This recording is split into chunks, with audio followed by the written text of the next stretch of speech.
the final map of a truly epic best-of-3 series to decide who joins Heroic tomorrow in the semi-finals is about to be underway. And, well, we've had an emotional rollercoaster thus far, Risk. How are you finding it, and what are your thoughts as we prepare to head into Mirage? You know what? I'm gonna take a sip of this one. Looked up the two guys in the crowd right now. It's a monster as well, so I'm actually feeling fine. I'm quite good. There you go. My body's shaking, but I'm feeling good. I have not had any, and I feel the opposite of good. Yeah. I'm just drowning in my sins. But anyway, as we get ready to head into this one then, Risk, as I was saying, you didn't really answer the question. You plugged Monster Energy and then just completely swerved what it was that I asked you. So what are your thoughts as we get ready to head into Mirage? Mirage is going to be one of those maps where it's going to come down to pretty much if you can get into the sides, how you execute are looking. If you can get that smoke wall down with no gaps towards A, if you can have that mid control and you can like take that control and use it to get onto short B as well. Like it all comes down to your timing, winning duels, and the execute on the T side. The CT side is all about finding out how to counter that. And at this point, I think we're not going to see some fancy, advanced, strat-wise mind game stuff because both of these two teams are pretty tired by now.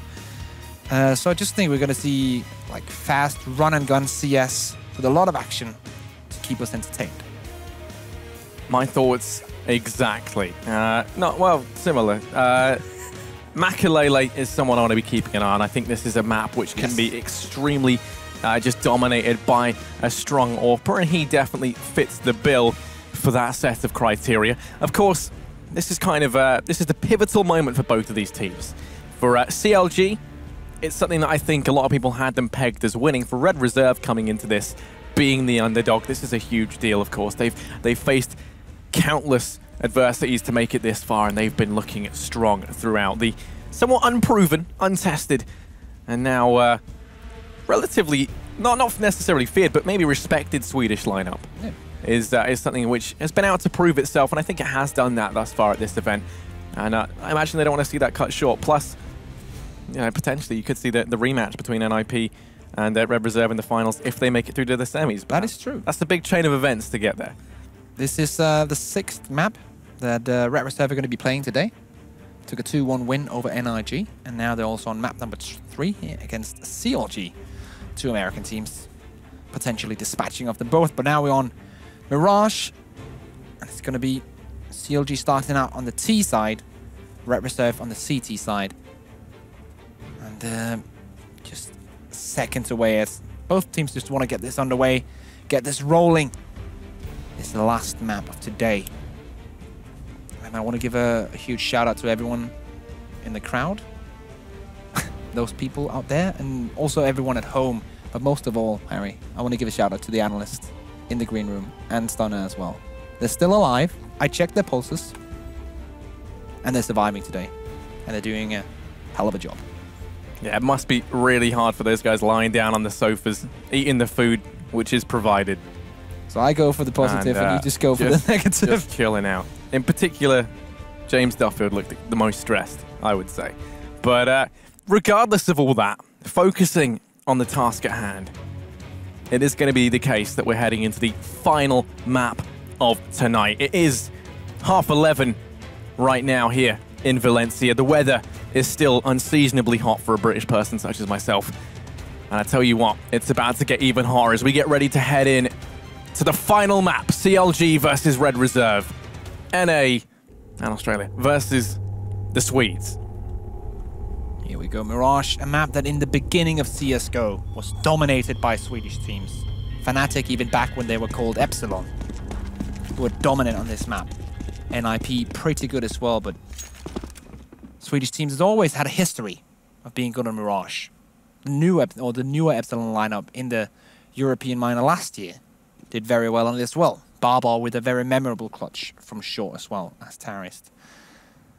And now it's Red Reserve to try and do the same thing and grab a win over CLG here and bring themselves into the playoffs. We have picked 2 teams for the first semi-final. Now we just need to pick 1 more for the second semi. And that will be set up for final stage tomorrow. Red Reserve or CLG, that's the question. They're both taking their time this round, which is why I'm still talking about CS history and not about actual duels happening. But slowly and surely, they'll get into a point where they want to execute. Smoke, flashbang, and nade on FNS. And only one smoke on Relaxer on that CT side. No real map control being taken apart from Ricky here, holding down towards underpass. Going to be walking into mid. Slowly but surely sneaking in through lower tunnels. Going to be throwing that one solitary smoke out towards A. Makalele, he's watching this. Primed and ready from short. Rusty going to drop out FNS, and Makalele gets caught nearly looking the wrong way. Now chiming death from afar with the USP. It's Ricky to find the next. Hampus is hidden, hiding away in the corner up here towards A. Bombsight takes himself one, but the trade going to come in instantly from Kusta. Down goes Makalele. It's Rusty on ramp who could make all the difference, but he misses a couple of key shots. Saying that, he pulls it back.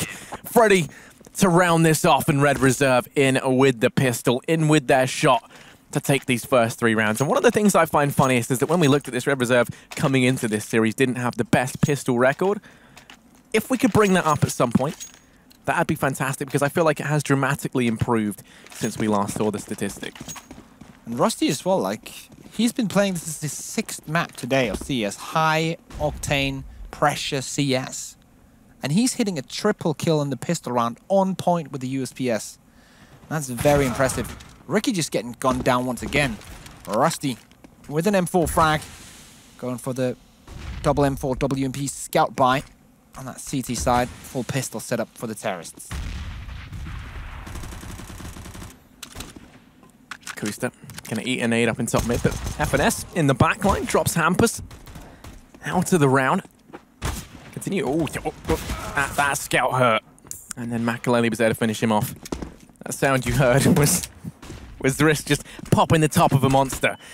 And speaking of popping the tops clean off, that's what Rusty's trying to do to Cutler on this bomb plant, but not the case.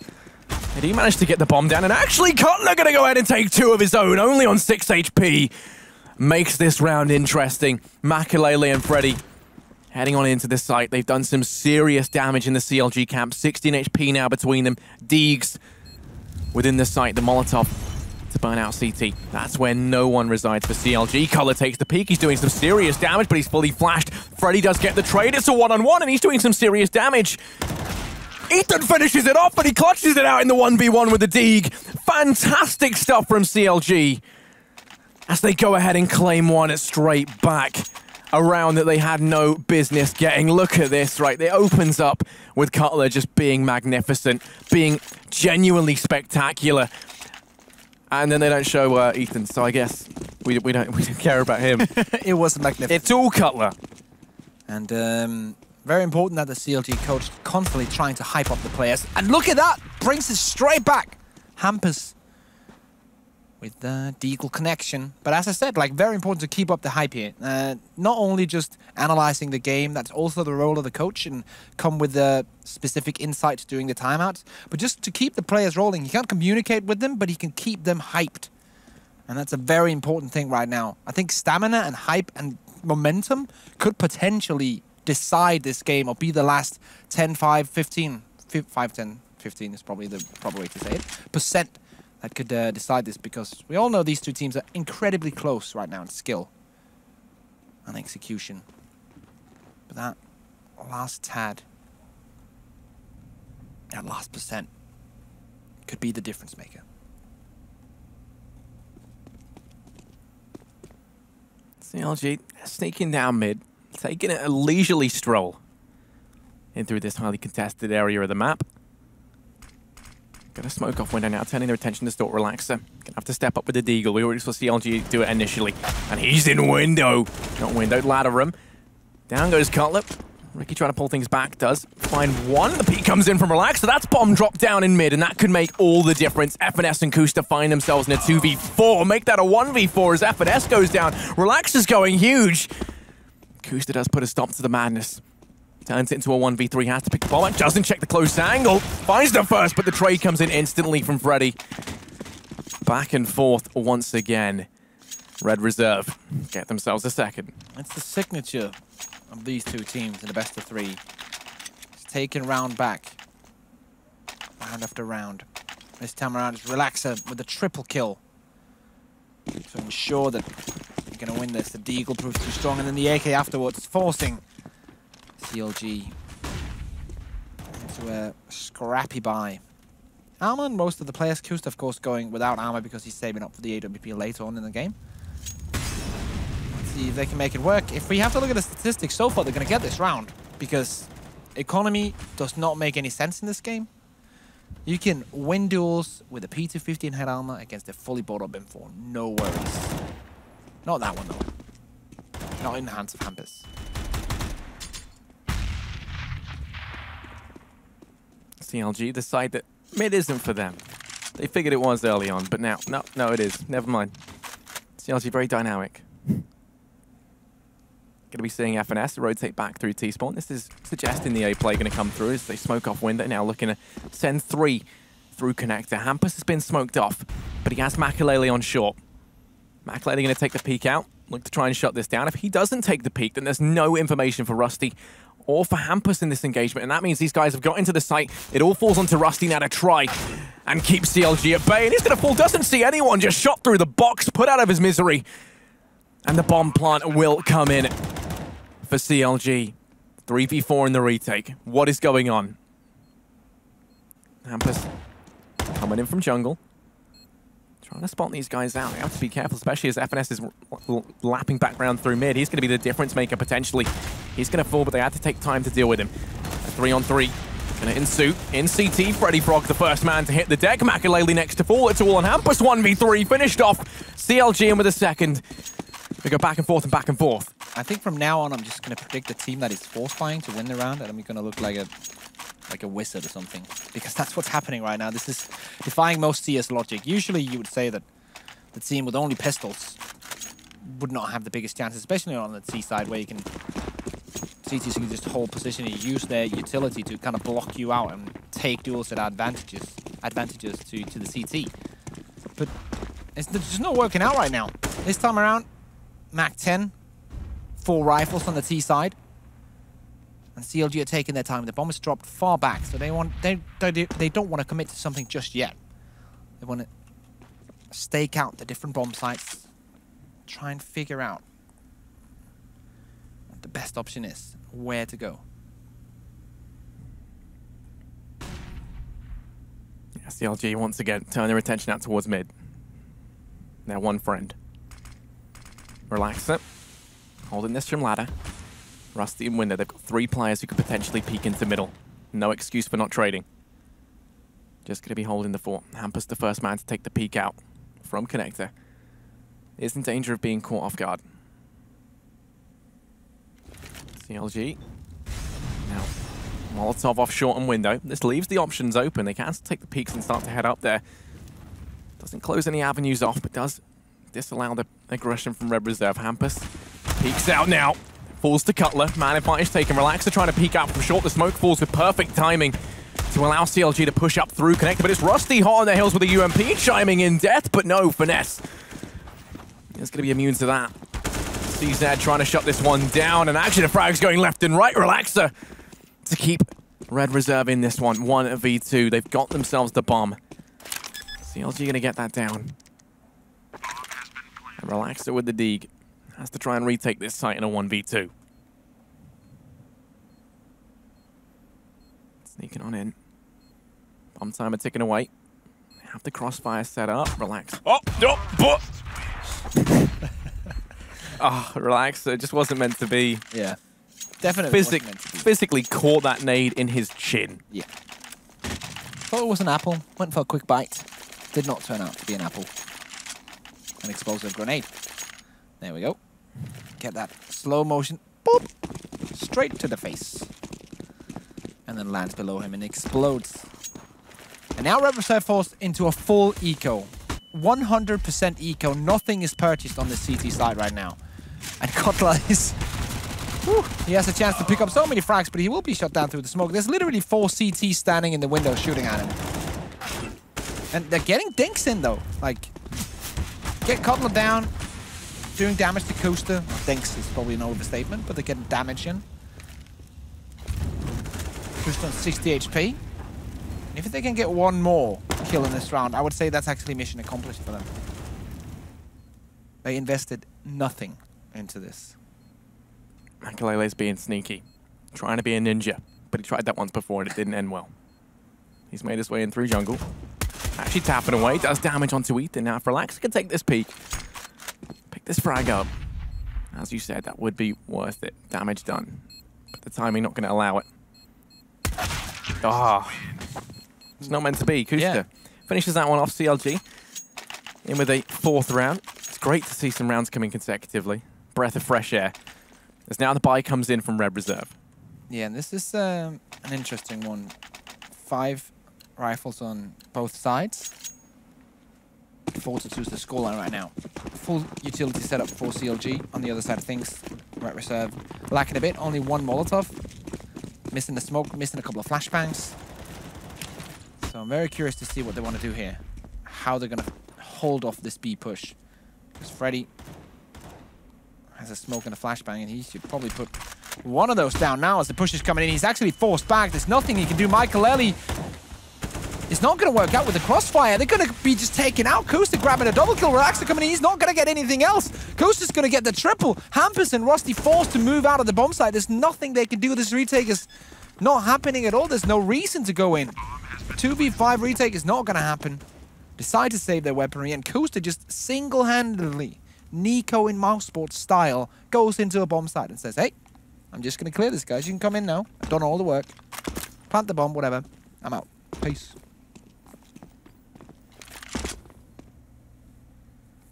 That was so realistic. I thought we tapped into the team comms for a second. Yeah, CLG in with a 5th. Hampus trying to hold into the M4. But, yeah, I mean, saving at this point isn't going to make it too much of a difference. They don't have any money anyway. They can force up, and I imagine they will, behind these rifles. As going to be on a double eco anyway. With the loss bonus, makes sense to get some pistols, some armor up behind them. See what you can do. Plenty of money for CLG. No issues there. Look at this from Kusta. Fantastic. Doesn't even see him. Freddy Frog just dies in the smoke.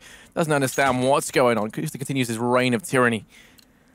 Just fantastic display of marksmanship. And that is going to be what CLG need if they want to win out this series. Reserve have force sport up. Just a little bit. Some pistols invested in something up behind the rifles. Relax takes aggression in through lowers. Finds great damage out of Ricky, but will fall at the first hurdle. Cutler in the meantime dispatching Rusty. Hampus retreats with that M4. It's not looking good. Ricky has been taken out to 6 HP, as you mentioned, but he's already 5-4, or 5 versus 3, so Ricky can just stay back and let the other players on the team take the intra-duels and focus on surviving and using his utility to fend off incoming CTs on long range. And it shouldn't be a problem for them. Definitely not when Michael is in the situation where he has a CZ 75 and Freddy has a deagle in hand. Hampus the only real damage dealer on that CT team, and let's see if they can make it work. Michael close range, gets the double. Takes down Ricky, takes down Cutler. One of them was low, one of them was full HP, both dead now. Of course, goes for a third, cannot grab it, but does good damage as well. The rotations are coming in. Freddy here, coming in from that jungle position. Deagle in hand. Flash goes in, Kusta does not push on it. Double flash coming in. That surely has to be the push, and there we go. Hampus now 1v3. Not gonna happen. And Ethan picks up that one. 6 rounds now. I think that's yeah, that's 5 in a row coming out of CLG. It's been a while since we could say that. But they definitely make it happen, CLG. Seems that the NA stamina right now beating the Swedish one. One could also say it might be because Red Reserve already played 1 best of 3 today. And this is the first best of 3 for CLG. No one knows. Double up set up. Yeah, I was going to say, double up set up, board up. Oh, already Freddy catches a bullet.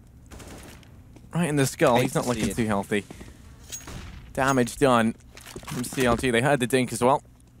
Unfortunately, it was the M4 to carry the damage. But look at this. Over in middle. We've got one man, and that man is Hampus. Going to take the peek in the lower tunnels. If he picks this up. Oh, he thinks it's clear, and this is misinformation. Luckily enough for him, he's going to retreat back up into connector. Ethan doesn't take the peek. The rest of CLG. They've made their way in through the T-spawn. They're going to look to try and execute out into the A-bomb site. They have Ethan to come in through lowers with that lurk. And actually, because we saw Hampers check it, I'm not too sure they're going to be that weary about mid, especially as when you consider the amount of smokes, the amount of utility that's going to rain in from ramp and palace. Yeah. Hopefully one of the rotating CT players from B will go in and hold that position as Rusty rotates in. Well, that's what I was usually. Seeing as there's 4 players here to execute out through Palace and Ramp, I imagine he's not even going to leave it. He's going to wait to try and catch rotators off guard from the B-bomb site. So smokes and flashes rain in. Ricky to open things up. Down goes Rusty. Hampus trying to do what he can. Relaxer and CT smoked off. They're rendered null and void. And now Ethan, here we go, catching the rotators off guard. He catches even more than that as he comes into the site and dispatches of Hampus as well. Let's just save now. There's no reason to go 2v5 into a post-plant situation. When then the terrorists even have like utility to spare, they don't have anything going into the site, don't even have a kit. And the terrorists knows this. That's why they're sending 2 players to go hunting right now. They know that they can afford to go ahead and take one of these weapons out because there's just no way that CLG are going to go into this round. And they have an idea of where they are because they've pretty much checked the entirety of the map. And now they can just flash in. Oh, relax. No, fully flashed. Hits the shot. Ethan with 1, and now the hunt is on.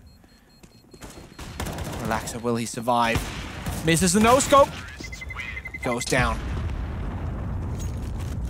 There we go, CLG with another round. 7-2 now, and this is a time where Red Reserve want to take a timeout, and so they will. Ethan with a good round there. Now timeout incoming. Red Reserve have a lot of things to discuss, in my opinion.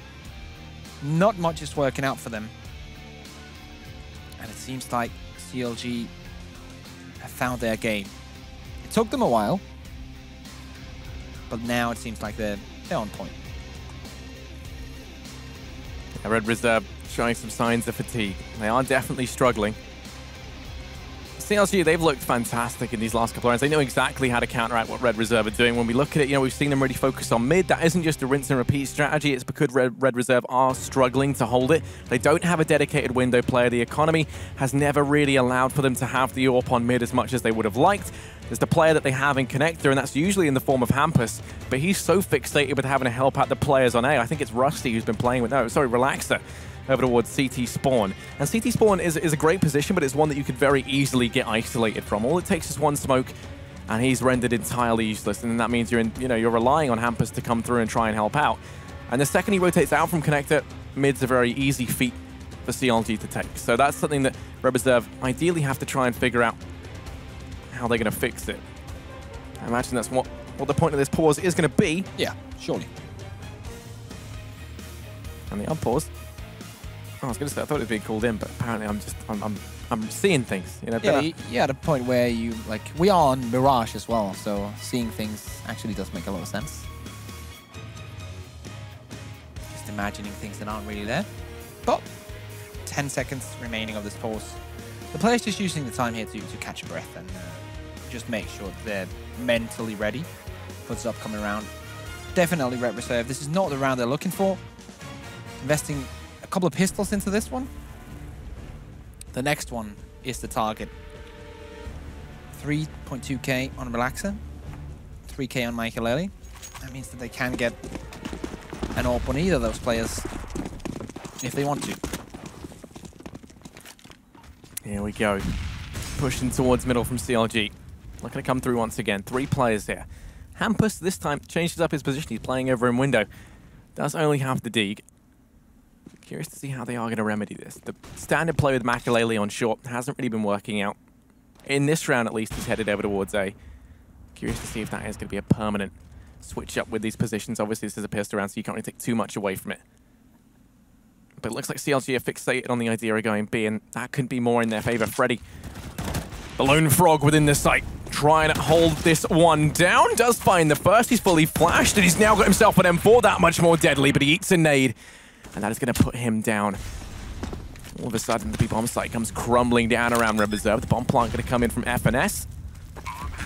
The pistols left to try and retake this one, but they've done a decent bit of damage.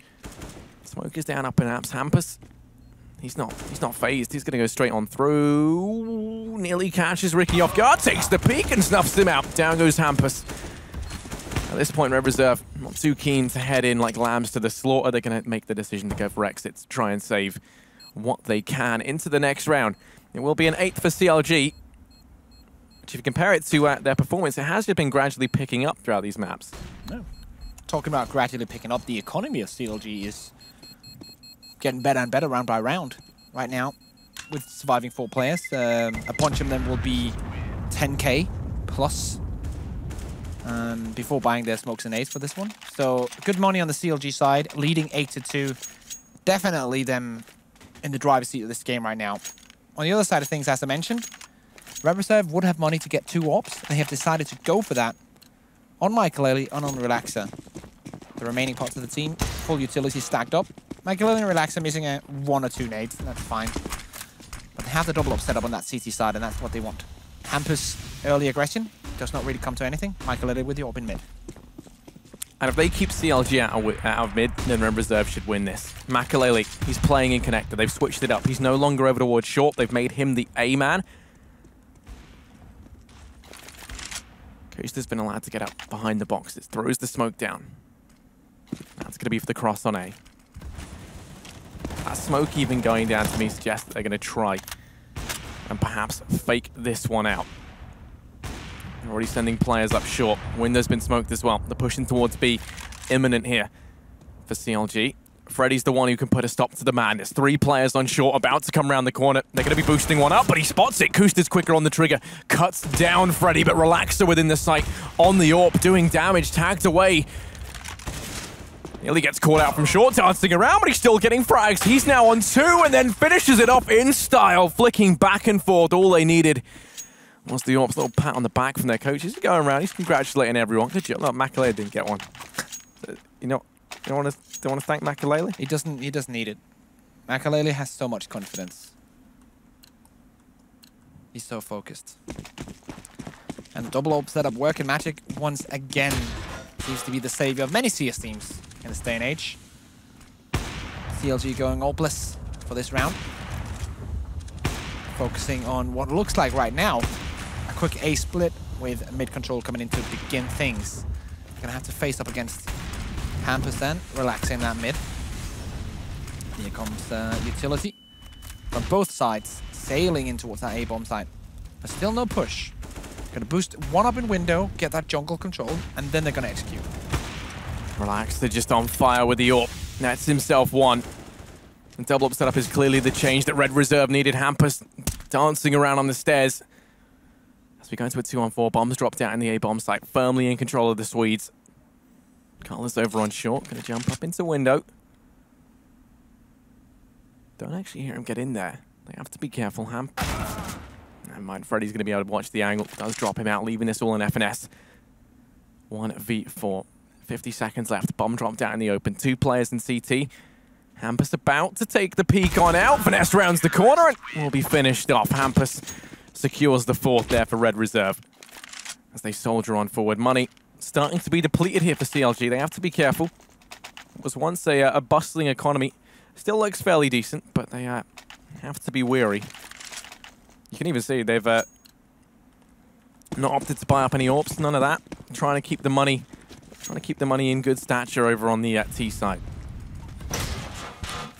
Once again, going without any AWPs, as you mentioned. And at some point, I would like to see a Ricky or Kusta go up and challenge Relaxer and Makalele, because I think that's definitely a challenge that could be won. Ricky coming in now with the AK-47. Wins that duel. Ethan coming in with his as well, and 2 for 1 is the trade. And that's the name of the game. CLG coming in towards that A-bomb site. Hampus, Makalele, and Freddy now has to think about the retake and how big their chances are. Unless Makalele pulls up this one, no one's going to cross into his crosshair, I think, not directly at least. It's going to be very hard for them to retake this, especially when the AWP by Makalele. It's going to be hard for him to get in towards the bomb site. So they needed an opening, and they didn't get it. And at this point, I can understand if they're reluctant to go in for the retake. But going to go for it anyways.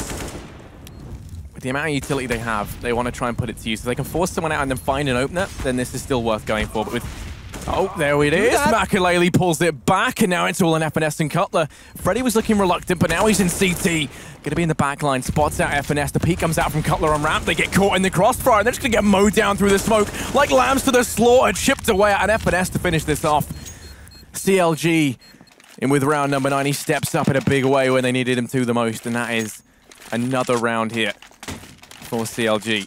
After getting 2 rounds, immediately reset. Red Reserve gonna buy into this one, but the money after this buy is not looking good. 4 players with literally nothing, 1 with $400 to spare, so it's gonna be hard if Red Reserve lose this one as well. Definitely looking good for CLG. Smoke coming into window, setup being started. This looks to me like it could be a split B play. Right now they're focusing on mid control. That's the first part of the checklist. Getting that mid control, using the smokes to slowly but surely make their way into this area of the map. Smoke dissipates in window, a new one pops in. Can stay there and have that control. Ethan trying to go in towards connector, make his presence known. And now the question is, now they can decide. This is kind of like the mid-round call. Where do they want to go now? They have the mid control. Do they want to go boost someone into window, go for split A? Or do they want to go turn all the way around and go into a B push? Once again, it's Ethan into the window. He wins the duel, but he will be immediately refragged by Hampus, who was in a good position. Michael A with the AWP takes out Kusta. Now 3v4. 1 AWP and 1 C set on that CT side, but Hampus just keeps on fragging. And he makes the difference for them. It's not allowed. Map control does not convert. And FNS was 1v4. He picked up 1.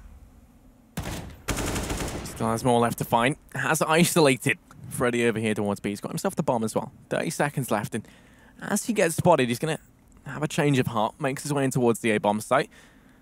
Makalele is still in CT. Has got a Molotov to try and flush one of these players out, but it's the player on ramp, Rusty, that could make all the difference. The peek comes in from Makalele, but then Rusty instantly refrags. The crossfire set up. Perfectly played there from Red Reserve as they do manage to net themselves a 5th. The buy coming in from CLG and get everything they could possibly need. And that's something that worked really well for them this time around, for Red Reserve. These refrag setups. They gave away mid-control to CLG, and that's fair and all, but the second that CLG went into any other positions, tried to push into the CT territory, they had immediate refrags for every single kill. And it's so important, such a small thing. Well, not a small thing, but it's very easy to overlook. But if you get that done right, and you can always trade effectively, then you can almost always win a CS game. Freddy, though, winning the duel to start things off. 2 frags coming in off his hand. 1 more comes in. 4 frags. Freddy, is he going to go for the ace with the pistol? He's not going to complete. It's going to be Relaxer. And that's going to be the first half. CLG netting 9 rounds, but Red Reserve coming back in the end with 6 of their own, Harry. Yeah, one man is hungry for this in particular. Look at this. Freddy, just an expert display. What a Swede can do when he feels motivated. Look at this, just shutting it down. Nearly the ace, as you said, but it was denied there at the end. And that is a 6-9 scoreline. 3 rounds the difference between these two teams. If Red Reserve manage to secure themselves the pistol, then they will be in with a shot of equalizing this one out at a 9-9 scoreline. And in particular, when you look at it, I mean, 2 names kind of come to mind, for me at least, in terms of the ones that have been having a lot of impact. And that's probably Relaxer and Makalele.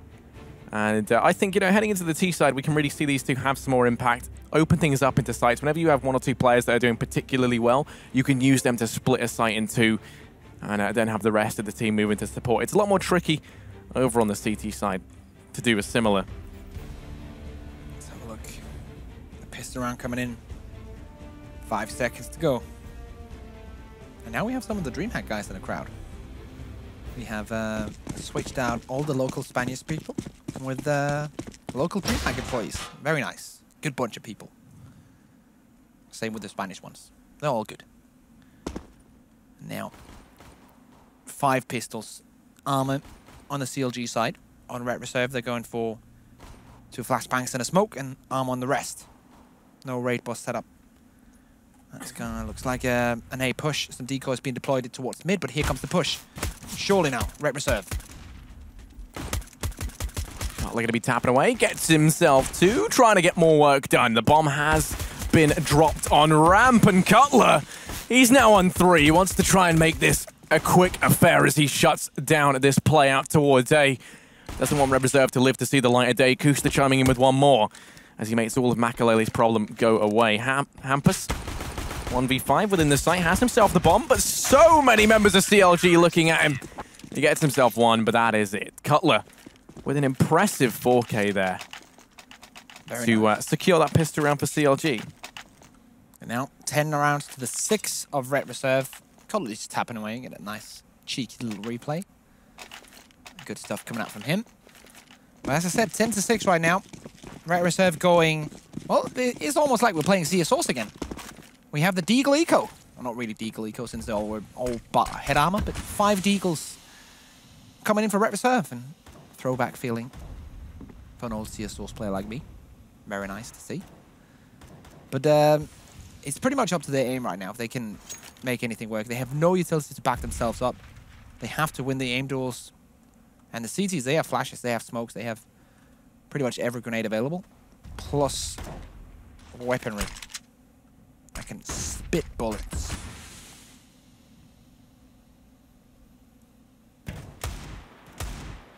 Yeah, they're going to be looking to try and secure A. 4 players here.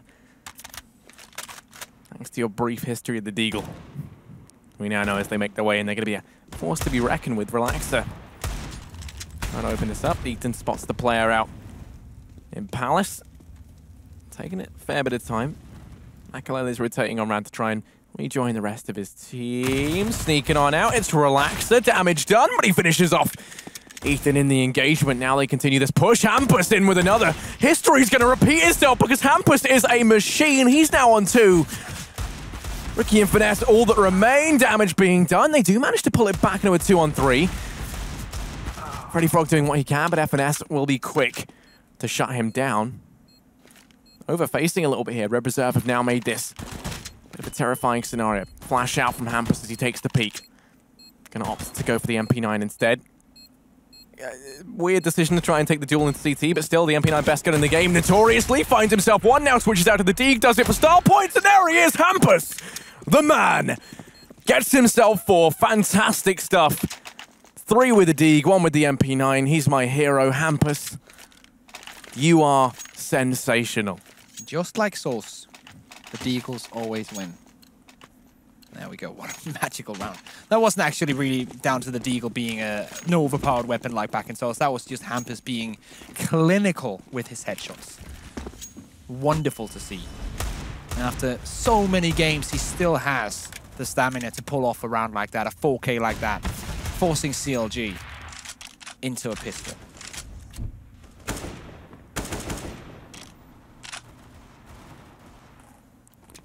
Deagles still being a nuisance. This time around it's Cutler and FNS in unison, picking up Freddy. Now 5v4.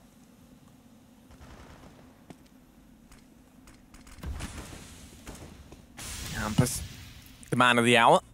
Gonna try and keep the good times rolling as he goes and finds one onto Ethan. Now the push in the B-bomb site. Ricky's here alone. Gonna require some impressive Deagle displays. All around him, his teammates falling, and then he does as well. FNS 1v4 with an MP9. I said it's the best gun in the game, but this is a tall order for any man. Oh, here we go. It's going to begin. Starts with the CZ. Now he's going to make the decision to try to fade away. There is a player here to deal with him. They hear him fall as well. It's Hampus. Of course it would be. The 3K of him in this round. That's 7 frags across the last 2 rounds. It's pretty insane. 10-8. FNS and the boys on a eco round here. Deagle and Flashbang. P250 being purchased, but apart from that, nothing from CLG. Red Reserve about to bring us 9-10, I think, here, unless something magical happens. Hampus just decides to run straight at him. Picks up one, second one incredibly low, and he's just padding his stats at this point. Yeah, Red Reserve, they get themselves to B-bomb site for free, but there's one man who's not interested in the in what lies, the treasures that lie on B. It's Hampus. He wants to get some more kills up on the board, and no. Gets a little too hungry, a little too eager. Ricky does finish him off, and as a result, he's netted himself a UMP. Actually kind of feel incredibly betrayed that Hampus traded out the MP9. Wait, no, actually. It wasn't him with the MP9, so it's all good. It is going to be the case that FNS with the Deeg up on short, trying to make things costly. Sprays away, but Rusty shuts him down. This round is far gone. Red Reserve will be getting themselves a 9th. It's just can CLG make it costly? Shoots the flower pot, little does he know. Ethan emerges, Freddy, showing us he's talented with the UMP. Kusta with 6 HP. No nades to take him out on this long range, so Ricky's just going for the spray. 1, 2. Ooh. Inches away from that kill. Will not happen. 9 to 10. Red Reserve bounce back, and this is the buy round coming in from CLG. Kusta's picking up the AWP. No AWP to answer from Red Reserve. Could this be the play to bring it back? Kusta's right now top fragging. And an AWP into that situation, and maybe we'll have something even more fantastic. Bomb right now situated towards that A ramp and set up surely for an A split. Cutler's the sandwich.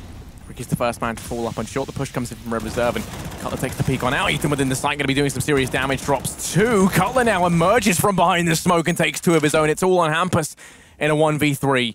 We've seen him get 4, and now he is to get the ace. 1 versus 3. Bomb's been dropped. Over towards ramp. He has information as to where Ethan is, and Ethan has been tagged low. But the others remain a mystery. Those shots being rallied off signal Hampus' position along to the rest of the gang. Over by stairs, he's taking it slowly. 50 seconds left, time to play with. Ethan within the site. Here's the shots rallying around. Doesn't want to take any unnecessary peeks. Just waiting for his teammates in CT. They have him covered. So many angles to clear for Hampus here. The shot comes in. Does miss its mark. 28 seconds left. He's going to start to progress into the site. The players in CT line him up. Kusta finds the shot. And that will be CLG in with an 11th round on the board. The economy right now for Red Reserve. Purchasing the weaponry they can afford.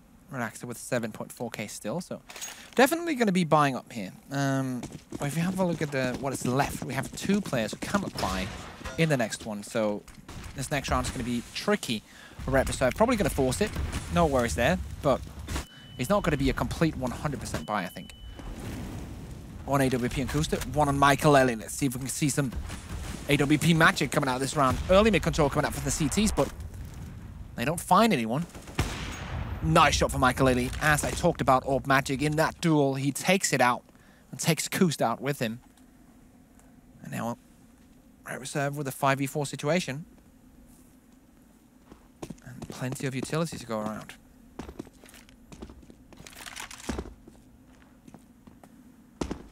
Red Reserves, they're still fighting for control of mid. Rick is going to fall back out of window. He's left it open. If he goes in for the repeat to try and get information from a position that he's left, he'll run the risk of being shut down and caught off guard. Smoke goes into window, forces him back. The Swedes now pushing down short. They smoke off connected. The B split about to come through. This should be clearly telegraphed where these smokes have gone. They don't want to take the gamble in case it is the fake. It's not. Red Reserve about to head in towards the B-bomb site. FNS boosted up. Ethan within the site. The Molotov to hold off the players and apps means he only has to worry about short for the next couple of seconds. He takes the first peek out, isolates the first man, but then Makaleli trades things back into their favor.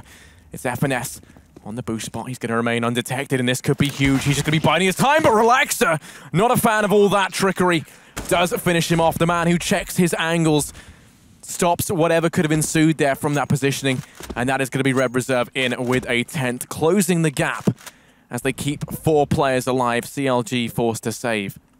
It's quite insane how far this match has gone on for, and they're still just inches away from each other.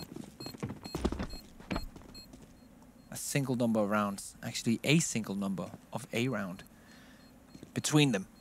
10 to 11 about to be the scoreline, and what a game we had so far. What a best of 3 between these two teams. Hampus, a 20 frags, top fragging, definitely showing that he belongs in that team and he belongs on the international scene. Now, timeout coming in for CLG. I was about to say it. This is going to be a very pivotal round. Oh, it's actually not even a tactical one. It's actually a technical one. So, mouse problem for Kusta. As we're going to go ahead and fix that, allowing the players to get a bit of a breather as well. No information, of course, being called from the coach here, but just taking a bit of a breather, making sure that you're ready mentally and physically for the next round here. I mean, I figured with there being the tech pause, it would have been FNS breaking something, because that would, what happened to him would tilt the hell out of anyone. You try to play it smart. You try to just wait there, let as many players cross as you can so you get all the information, pounce out and take a couple, but it gets checked by Relaxer. There was no room for him to even check it. Everyone else just walked by. They hadn't died, probably called that the site was clear, but he remains wary, ever vigilant. And as a result, they do manage to secure that round. CLG, one round to their advantage. But buying for them into this one is a worrying prospect. Money isn't too great. The two players that saved do make a forced buy possible. Once again, I think we're going to be in a situation risk where we're going to go down to the wire, if you ask me. Yeah, like, I remember, I thought, was it you who said jokingly that this one is surely going to go to overtime as well? Someone said that as a joke. I said it was going to go to overtime, yeah. Yeah, and obviously as a joke, but I think you might be right. Or maybe you're just never joking. Why so serious, Harry? I don't know. If... Hang on a minute. There are actually people in the venue. Yeah. It's incredibly late. Like, you got to admire the dedication. Shout out to all of those guys sitting in the crowd right now. It's past 12, if I'm not mistaken. That guy definitely enjoying it.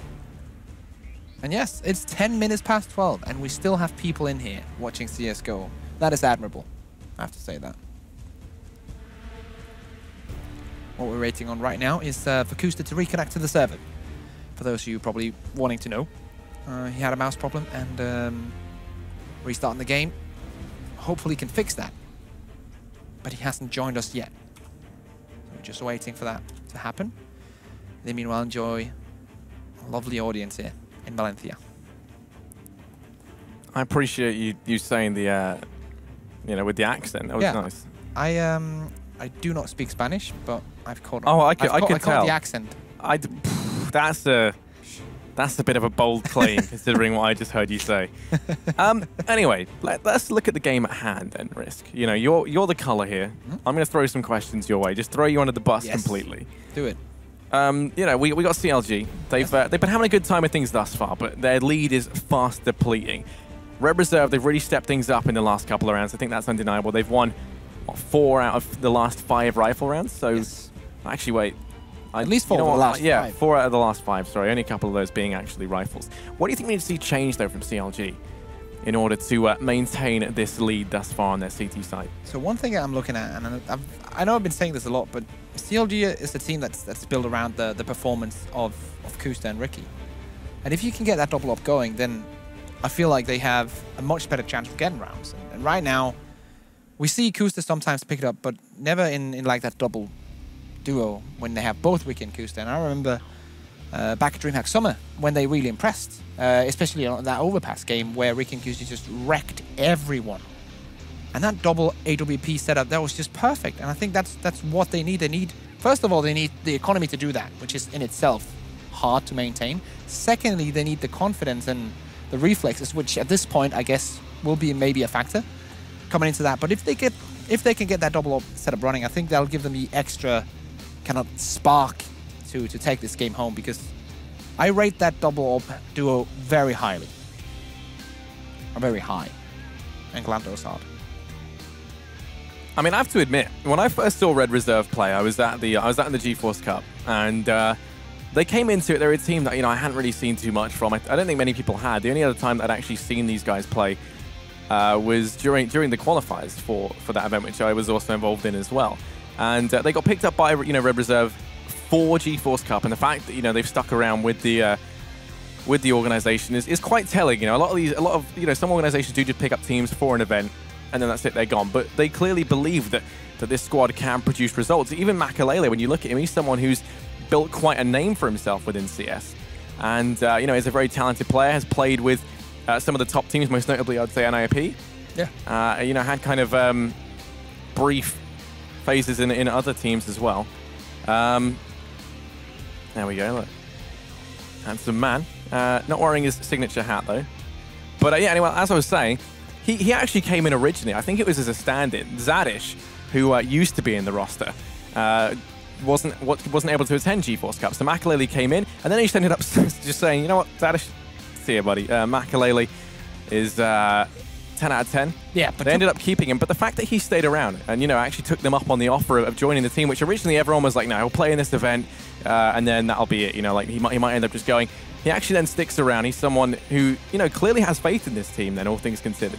Also the fact that, well, I don't know the specifics of the situation, but I can imagine he's not on a specific contract. I just imagine he's playing with the team until a point where a better offer comes, or if they get to a point where they actually are the level that Makalele wants to be at. And I think they're getting there. I think slowly but surely they're getting to a position where Red Reserve can be at tournaments like this on a regular basis, can qualify for big tournaments as well, because they have some of that Swedish talent. We see Hampus, we see Freddy Frog, and of course Makalele as well. Those are players that I think in 6 months' time could be in a very good position. They could compete at minors, probably not qualify for majors yet, but still like compete on a serious level in Europe. And I think that's where Makalele needs to get back to. I loved watching him back in the NIP days, and even back before SK, the Brazilian teams, back even before the Danish team, back when SK had that breakout event with Makalele at a DreamHack. He's been a wonderful player. I don't know. Makalele just gave us a little cheeky yawn, and it made me yawn. And I'm worried now that everyone as well sitting at home has started yawning. Which is now that you mention it, surely they have. I think that's how it works. I think it's just when you see it. I don't think the word yawn makes you yawn. That would just be awful. Yeah, now I have to yawn. See, he's yawning now because you said it. Everyone's doing it. Ricky's joined in. He's sleepy. Get to bed. Nah, they got a game to win first. And right now, CLG residing 1 round ahead. But that is it. That's all they've got. 1 round between them and a Red Reserve. And of course, this would mean a hell of a lot for either one of these teams. CLG, they've got a lot to prove. Being, you know, kind of strictly speaking, one of the, you know, in the upper echelons of teams out in NA right now. They've caused some waves here and there. I think that they're a team as well that definitely have, between them, bounties more experience than that of Red Reserve. So they definitely have to try and step up. Red Reserve, they were coming into this being the underdogs. A lot of people wrote them out. The whole analyst desk, yourself. Yes. I was the only one who supported them. And, you know, I think that they want to try and make a name for themselves, show that, you know, Swedes as a whole, really making a comeback this year. Definitely, they are. NIP making a big comeback, we saw that. And he still won Cologne. Fnatic playing very well, we saw them at the final at DreamHack Summer. And Swedish CS on its way back after you know, almost a year without them doing much. It's always great to see new names coming into the scene. And Red Reserve is exactly that. Okay, so we can now inform you that the install of the mouse driver is done. And now the restart is coming in. And we should be minutes away, Harry. I mean, this is a fun instance where we can say that we've actually been waiting. Like, this game began yesterday. if you want to look at it like that. Yes. Yeah, so apparently, you know, just been informed, we've only got 40, 50 seconds left till it all gets back underway. If everything goes to plan, that is, which, you know, hopefully it's going to be the way of things. Never mind. We are going to be taking a quick break, I've just been informed. So be sure to stick around for all that good stuff. Yeah, we'll be back with the end of this. We are very sorry. We have a couple of problems to fix. It always happens. Last game of the night. Everyone's tired. I'm sure you guys are. We are. They were yawning. But yeah, there's still more action left to come. It's going to be heart racing and it will keep you awake and on the end of your seat, I'm sure. Be sure to join us after the break.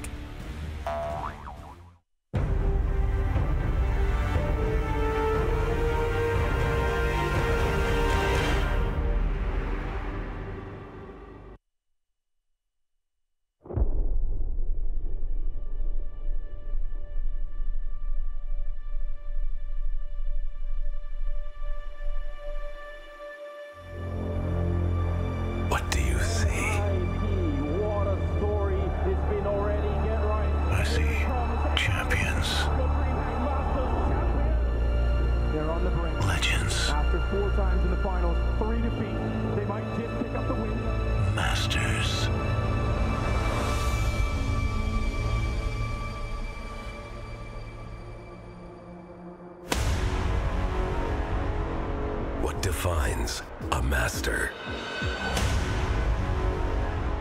Is it an unparalleled game sense? Is it the perfect aim? Or is it an iron will to succeed? Hits the diffuser, Fallen! Oh! That is incredible! Brilliant play for Fallen! Limited vision, limited weapons, doesn't even matter to Prey! Oh, the fourth as well! Taco gets him down, no chance for passing a strike, nice shot, snags up close. And a straight flash high in the sky that won't be able to dodge, means he can go back for more, and he certainly will. Finds a second and a third. Snags on fire, what a shot! How much has ASTRO got to bring as well? Rain could be the one to do it all. Well, this is fast-paced. There's a headshot. Oh, he gets a second. And the third! Sprays them all down! Dennis is spamming it through the bench, leaving Coldzera in a 1-on-4. There's the first. Looking for a second, he connects it. Oh, and he gets a third as well! Coldzera! The man, the myth, the beast!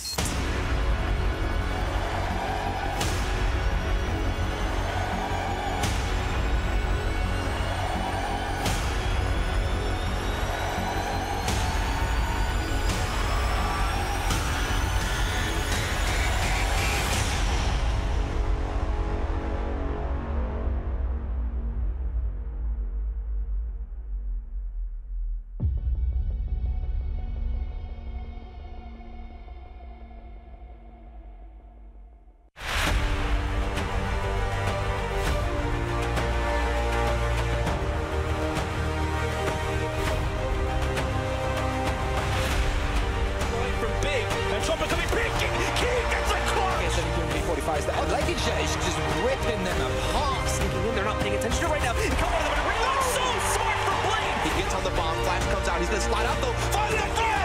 There he switches over to the pistol for a second. He's looking for a third and all.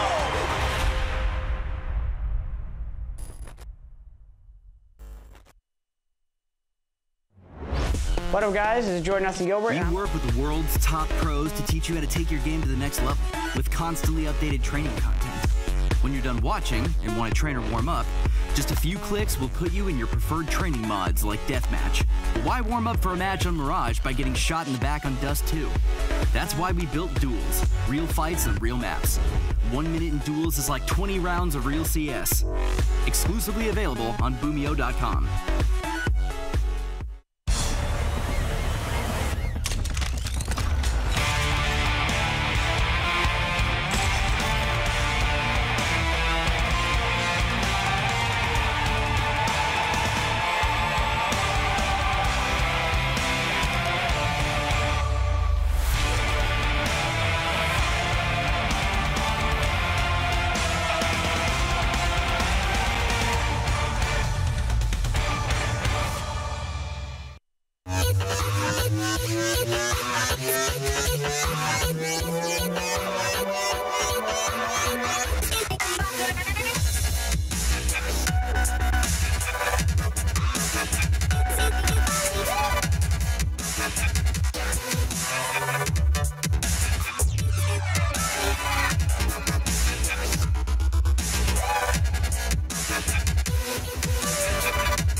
Athletes aren't just born, they're molded from the core. A core of strength, a core of laser focus, a core that can handle anything, a core that sweats the small stuff, a core that's the difference maker, game changer, world shocker. You see, hard work makes the athlete, but the edge of a Core i7 processor makes you unstoppable.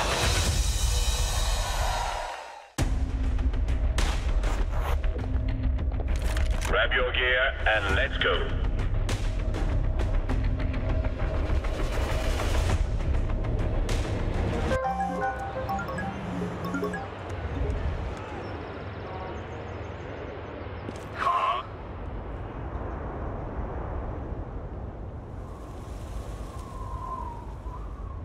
With the Strafe Esports app, follow your favorite teams and players, and you'll never miss a match again. Strafe, everything esports. Download now on iOS and Android.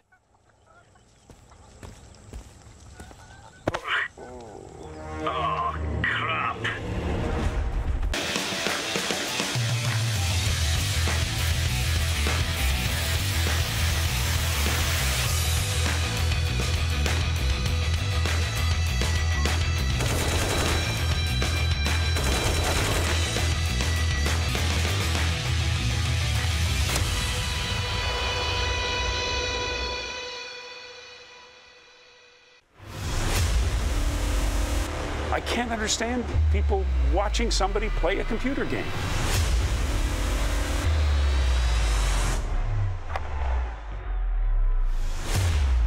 It's still not a sport.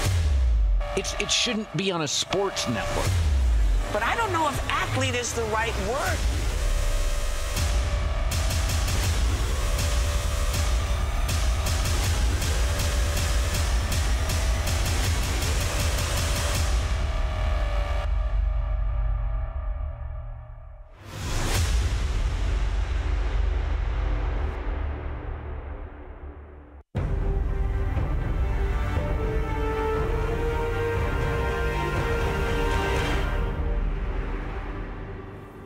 Good night, everyone. I could, yeah, it is definitely nighttime. Welcome back. We're back from the break. We're into this one round between Red Reserve and CLG. And only a couple before this is all said and done. The buy going to be coming in for Red Reserve, consisting of the AWP up on Makalele. It's a force for CLG as they look to try and cling onto this narrow lead they have. We're back, of course, from the pause after the mouse of Ethan stopped working, and already Red Reserve got Hampus down mid. Taking that mid control, working towards B as well. Not exactly committed just yet. CTs have a shorty by at least. Scout for a couple of those, but relaxes. Picks off Ricky now. Utility raining down in towards the site. Hampus causing havoc with his position right now, as the B bomb site has been taken completely by Red Reserve.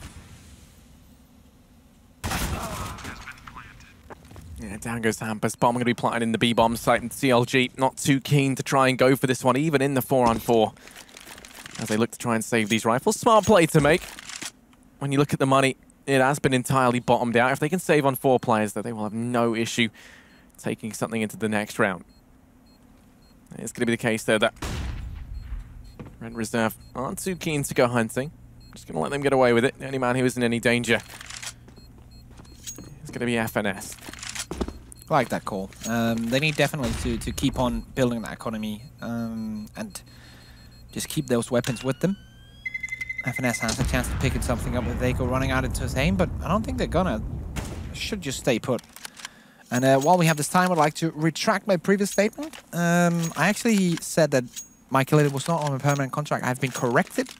He is actually on a permanent contract now with Red Reserve, and I have to say, what a pickup. That is a huge thing for an organization like that. Michael Lillard is a huge brand, so that's awesome for them getting that in. And I stand corrected, as we do have another pause coming in. Tactical, though. I think for so. CLG. Just to take out the momentum. I like it. This time around, full buy, of course, from Red Reserve has to save those weapons on the CT side of things. We're looking at what could be a force. What is going to be a force, I think. They take the pause to make absolutely sure that they know what the game plan is, how the rotations are going to play in, and talk about what potentially could be the plan of Red Reserve and how to counter that. Surely the coach has been watching demos, has plenty of anti-strats coming their way, and that's what they're talking about right now. Both coaches are allowed to talk with the teams, and that's where all that preparation comes into play. I talked to Fetish of Heroic a lot, and he says for best of 3 like this, he'll sit there and watch demos for like 8 hours so that he's 100% able to call what's going to go down, what's going to happen, and how to counter it for his own team. There's a lot of preparation that's not seen in this game here by the coaches. Just wanted to highlight that for a bit. As we jump back into the game, 11-11, full buy for Red Reserve. Couple of medium weapons on that CT side. Cutler, though, started things off.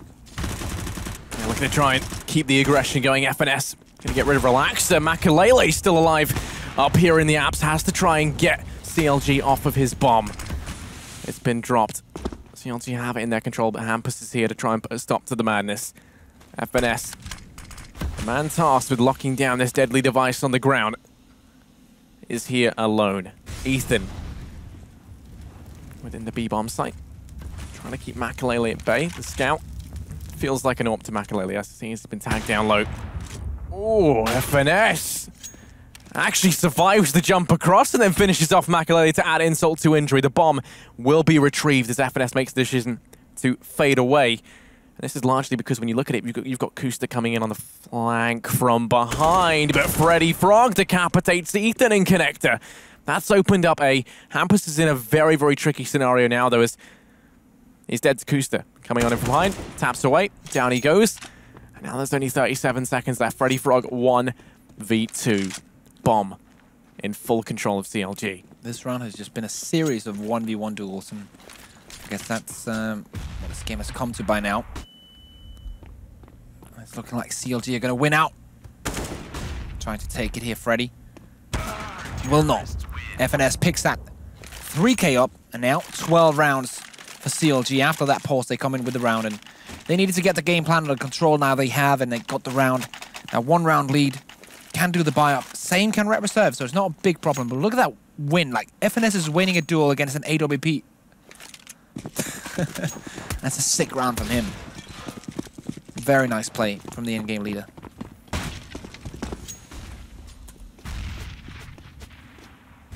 And Reserve still got to buy together. Still got the AWP up on Makalele. Ricky going to be the one taking it for CLG. The unusual decision. He's going to be trying to peek in towards Apps with it. There is a man here. Hampus waiting on the peak to come out, and Ricky is quick on his feet and even faster on the trigger. Down goes Hampus. Over towards Apps. The man advantage secured here for CLG. And now they're going to try and take aggression in towards Palace. They don't need to. Freddy is here waiting, lines up, but they do take him down, extending the man advantage even further. Having the buddy system employed to trade that one out means they do get away with it. And now Red Reserve, 2 men down, resorting to an A push. Ethan might have something to say about it, though. Thinks Makalele. Spots the bomb as well. But he does fall. 1v1 duels here, there, and everywhere. Cutler and Kusta holding down the bomb site. Smoke towards CT goes down. Molotov goes back up. Trade positions. As Cutler is not forced out of his position. That Molotov doesn't do anything. He can still hold strong, and Kusta on the back of this box here. On the site. Rusty coming in with one onto Cutler. 3v3, Michael low on HP. Still utility on that CT side. Kusta picking up one. Moving on in towards the bomb site.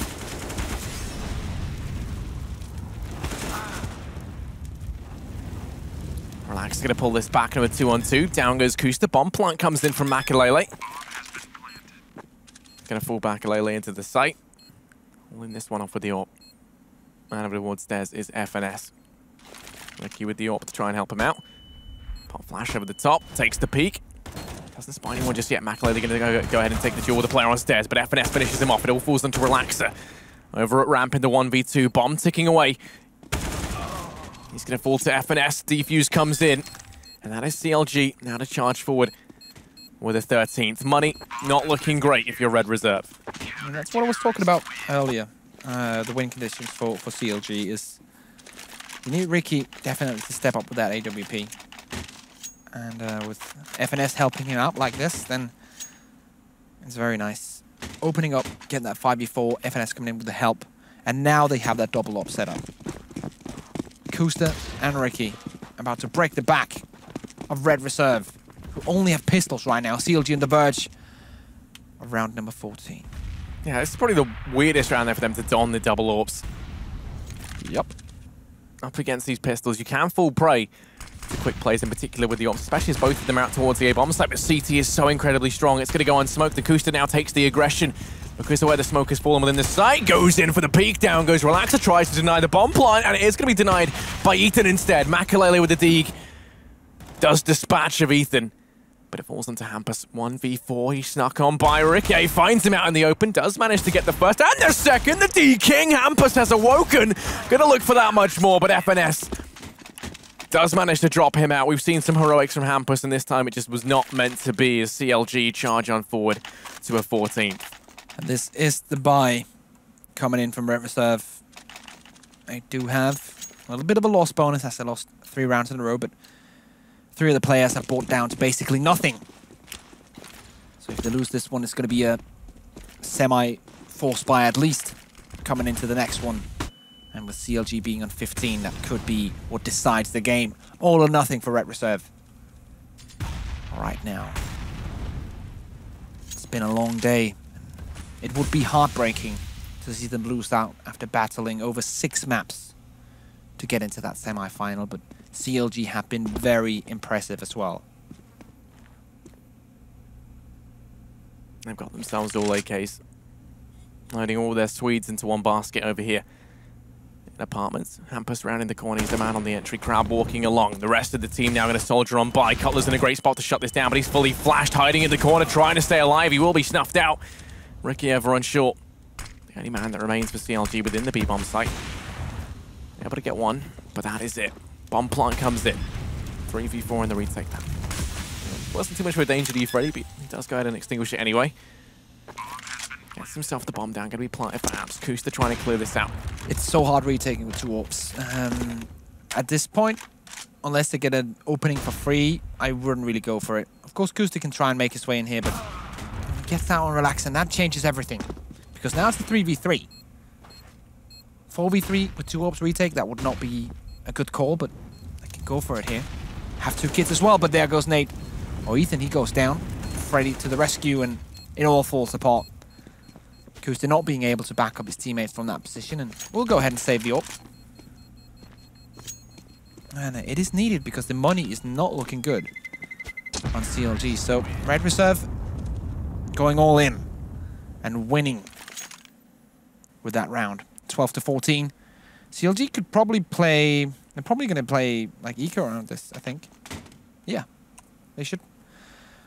And going to play 1 AWP, that's Kusta, a hero AWP, and then pistols around everyone else. But no, they're forcing up. In the last second, they decide to do it. Interesting call. Kusta and Ricky with 2K to spare. 3 players buying down. And let's see if this one's going to pay out. Kusta going to be solo over here towards the B-bomb site. $2,000 on the 2 players for CLG are the 2 AWPers, so they can afford to get the AWP when the buy does come in if they lose this round. Red Reserve. 2 players over at ramp, throwing in smokes and flashes, going to try and sell a bit of a fake as the rest of the team reside on the B-bomb site. Up close, FNS finds the first, and with no trade frag to come in from Hampus, if he goes down, FNS going to go huge. That's 2 rifles retrieved with the armor in hand. That is fantastic. Kusta now with the AWP, locking down the B-bomb site. He gets himself one, misses the next couple of shots. He's bought precious time there for the rest of CLG to rotate in. Kusta up close, in with the no-scope, shuts down Relaxer. Looking to try and get more work done. Makalele does get the trade, but he's still got 4 more left to find. It's a tall order for any Swede. Bomb is firmly on his back as now he takes the aggression in towards shop. 2 players here on the corner, spots one out, does take the first and the second. Makalele stepping up when they needed him to the most, goes in to try and cross. Is going to be tagged just a little bit, but has been allowed to sneak into jungle, and this is insane. Spots the player on short, knows they're rotating on in. Gonna go ahead and smoke off connector. Makalele's not done just yet. Crosses into the site, is gonna be able to get this bomb down, and this play is absolutely ridiculous. He has the info as to where both of these players are, knows they're trapped in connector right now. Cutler's got himself a flank. He's gonna hide in CT spawn. 2 flashes still remaining. Kid on Cutler, so he'll be the one going for the defuse. Flashes being thrown over. Makalele on the brink of making this happen. Defuse going to be faked out. FNS checks CT spawn, and Makalele will go down. CLG in with the match point, 15-12. On the back of a 4 spy, they win out a round they had no business winning, and try as he might, Makalele. You can just read it off his face there, the disappointment. But great round by FNS. Started up with 2 CSET 75 frags, and Kusta with that. Well, he doesn't really need the scope. And there we go. Potentially the last round of this game. Coming in here. Is it going to be CLG to take it, or will Red Reserve bounce back and take us into OT? It would be very fitting for this best of 3 match to end up with an OT. But here we go. Ethan, 1, 2, not 3. Cutler now up on stairs, has to watch out because Hampus is lurking in through connector, and he will bite the dust, but Ricky's there to trade. 2-on-3 to ensue. Double AWP on Kuster and Ricky means that retaking will be a difficult prospect, but they're in a great spot to deny. Red reserved across to the site. The smoke comes in for the cross. Freddy going to go running on through. We'll be allowed to get this bomb down. Retaking. No easy feat with the double AWP. Kuster fixated on CT spawn. FNS rotating in through T spawn as well. Going to be going on a lengthy rotate, but they shouldn't see this coming. Yeah, Finesse is going to be the linchpin in this one. Coming in from the back, coming in with the kit, with the utility as well. Now CTs. When this smoke, or when this Molotov goes out, it's time for the push. It's all on Makalele, 1v3, tapping away. Ricky snuffs him out, and CLG, they will pick this up. 16-12, they win out the series in a 2-1 fashion. It was lengthy, but it was... No! Oh! The bomb was no time! No! You saw it, they even left the server. Makalele and Rusty disconnected. What? FNS! He was gutted. What just happened? What? Makalele is confused. We're going back in. He's like, oh, better plug everything back in, We're boys. going back in, boys. One more time into the simulation.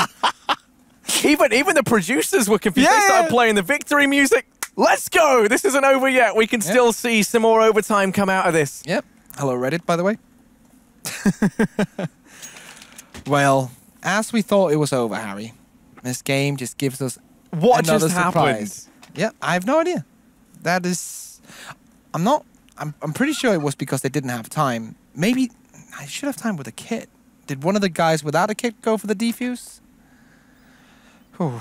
Well, hopefully this doesn't bring it into overtime and then they lose. I'm really gutted because the camera cut away to the players because everyone thought it was over. Yeah. And then I don't know what happened in the game as a result, but I really hope that we can try to piece it together when this inevitably makes the front page of Reddit. We will have some people figure that out. Yeah. The reason why Makalele was just handed his phone is because he probably shut down his PC and he needs now to log in back to Steam. Just follow you guys there with all the conspiracy theories. He will, of course, turn that back to the admin after the login has been completed. This game, Harry, just keeps on giving. I actually can't believe what just happened.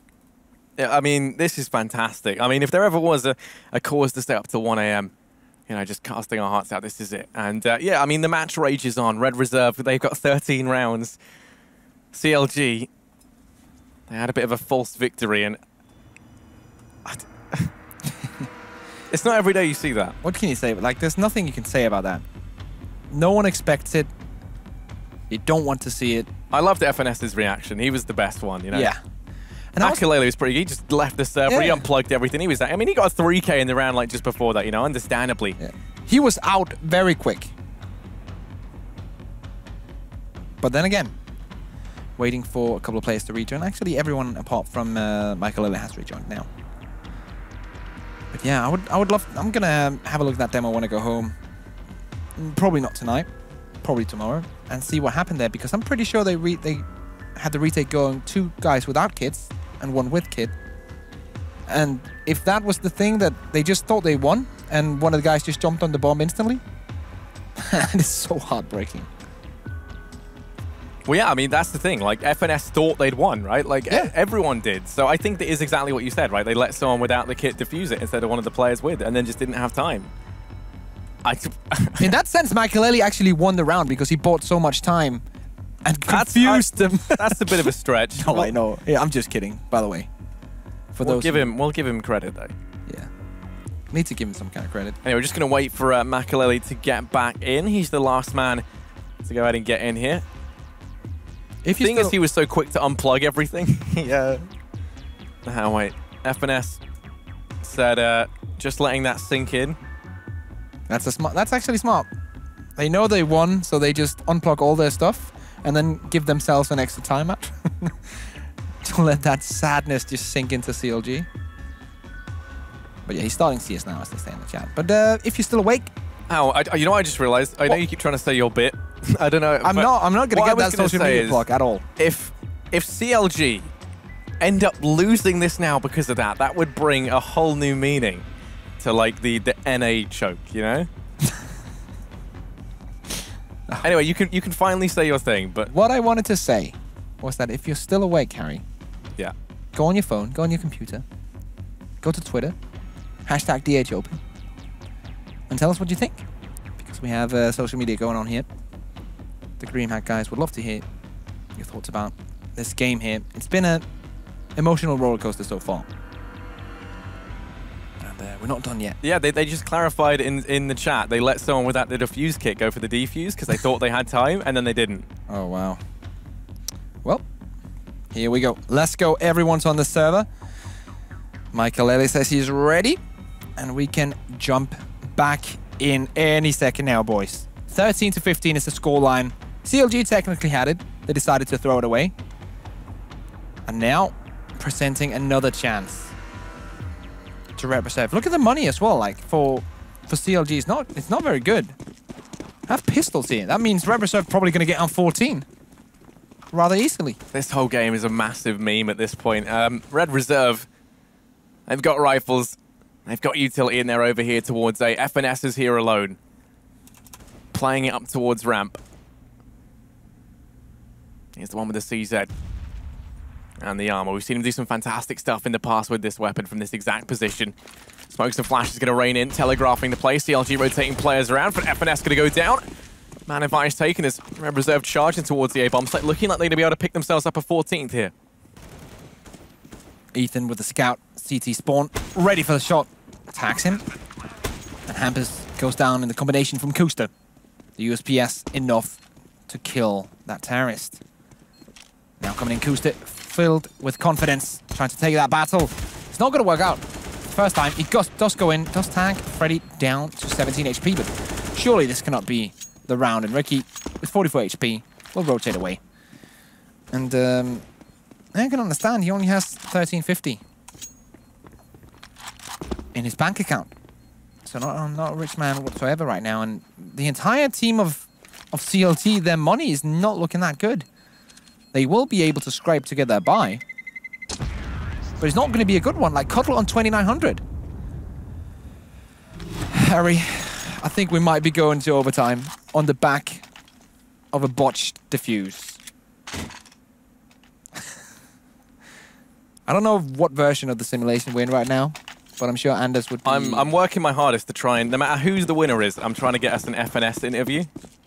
So we can just hear how CLG are feeling about this. But here we go.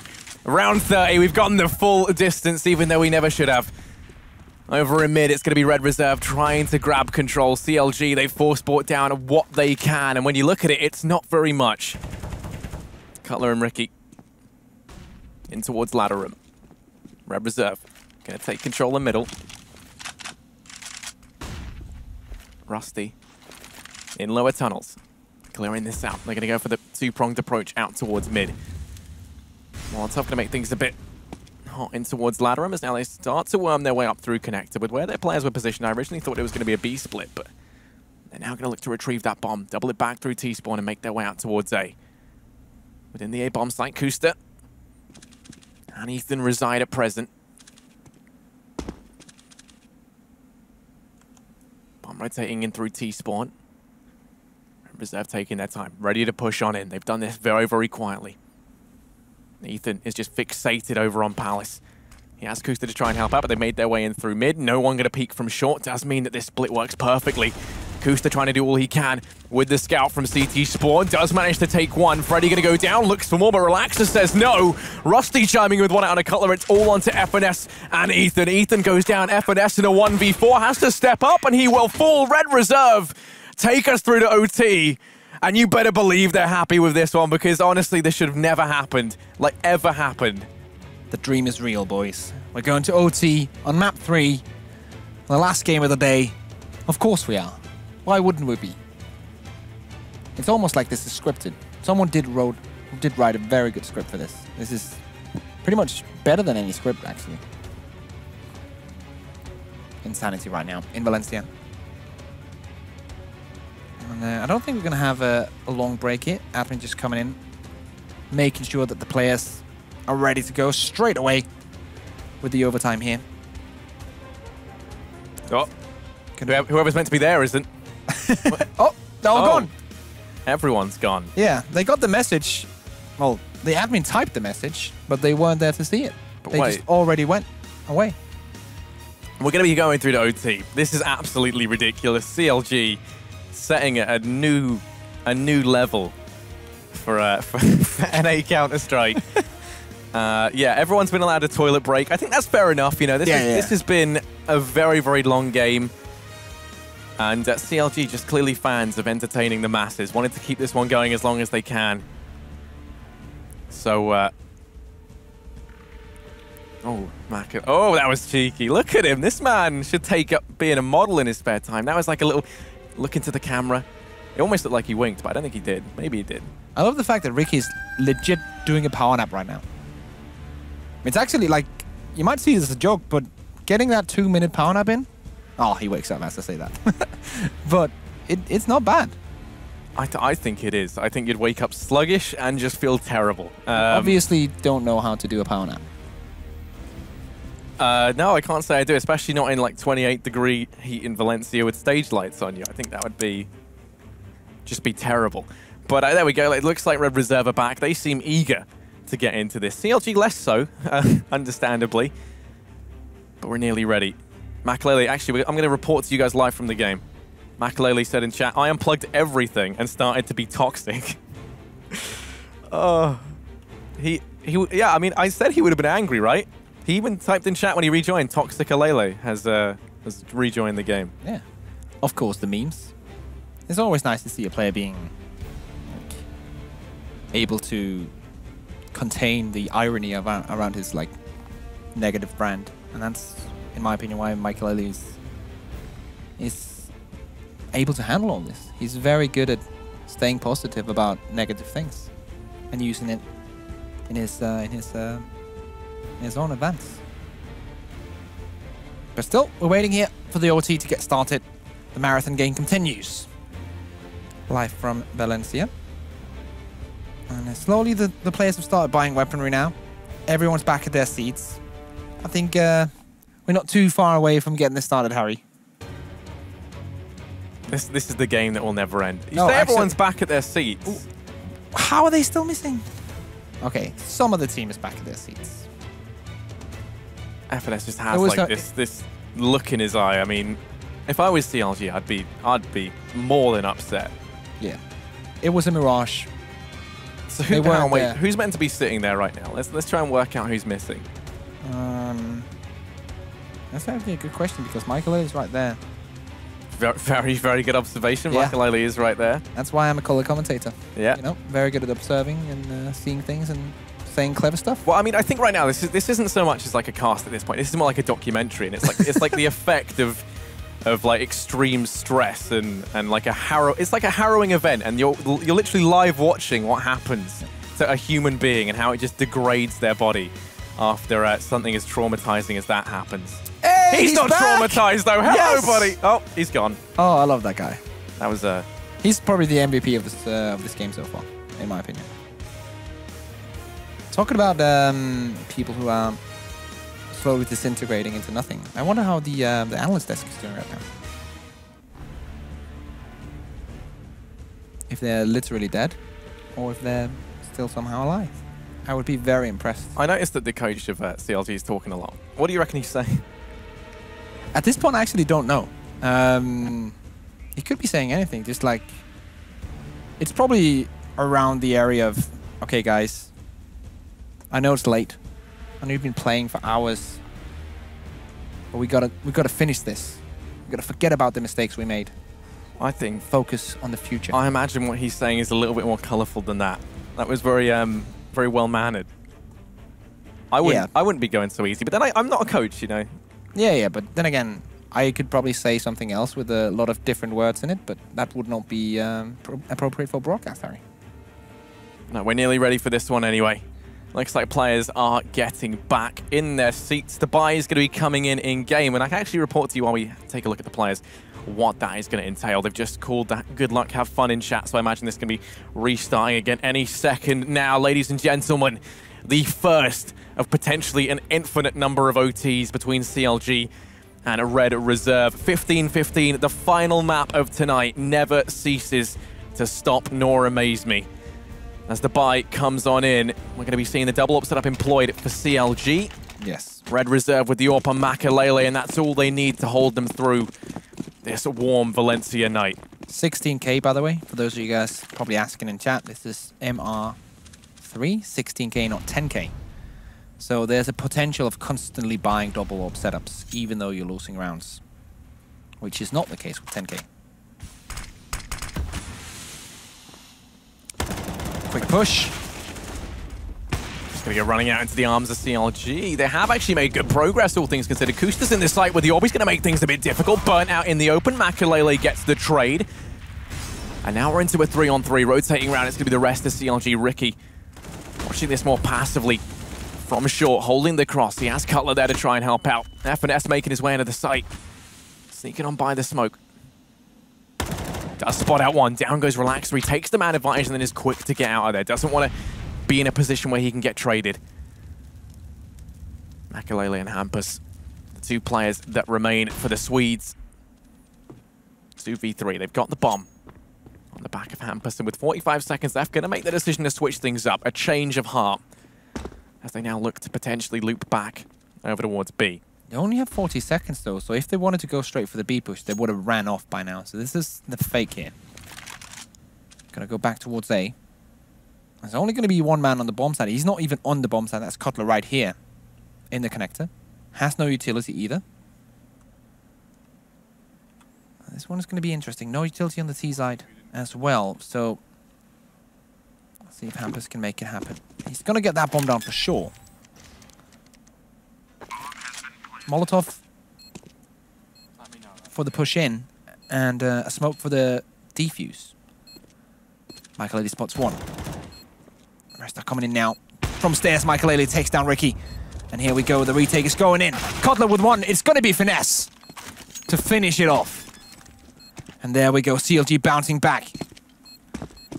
After dropping 2 rounds and letting overtime happen. Actually, technically 3 rounds with the defuse as well. Now they're bouncing back, 16 to 15. Can go for the double up setup. They do once again. Red reserve, 4 AKs, 1 AWP. That's the correct word. And let's see here, CLG after a long battle. Will they be able to grab it again? They had it in their hands. It slipped away. They're gonna get the chance again, surely.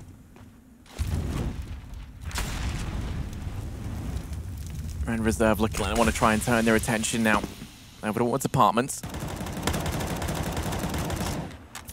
Ooh, that was incredibly lucky. Freddy gets painted with bullets, but oh, okay. It was looking scary. Every single time I go to talk about him, he nearly gets shot, so I'll leave it. They're going to go pushing in towards the B-bomb site, charging through the flurry of utility out from CLG. Actually held back by the smokes and Molotovs that now rain in, and as that subsides, actually, Rusty just going to offer himself up to the fire and flames. He goes down as Ethan picks up one on the back of his utility. They've already rotated Ricky around, but it's Relaxer who's pushed up short. They don't know he's here, and he could make all the difference from this position. Smoke's going to start to dissipate, and this is where he could come into this, but no, Ethan drops him. With him being eliminated from the equation, Ricky raining death. In from shop, it all falls onto Hampus and Freddy, 2v5. Making their way through the smoke. Hampus going to go down. Bomb gets dropped out in the open. Freddy 1v5. No easy feat. As he has to just step away. Take a seat. He's taken out Ethan with the finishing frag. 3K for him in the round. And CLG looking content with the result. Last round of the first half in the first overtime. All AKs and then an AWP. This time around, it's going to be Relaxer with the AWP. So switching Makalele away from the rifle, or the sniper rifle, and still a double AWP setup on the CT side. Everyone has full utility as well. That is one of the good things about 16K. But you can always have that full utility. Economy doesn't really matter. Relaxer trying to open up B, but look at that, the stack from CLG. It's toward the other bomb site. If they walk in now, they only have to face Ricky. And if they win that opening, like AWP duel, if Relaxer can take that, they have the bomb site for free.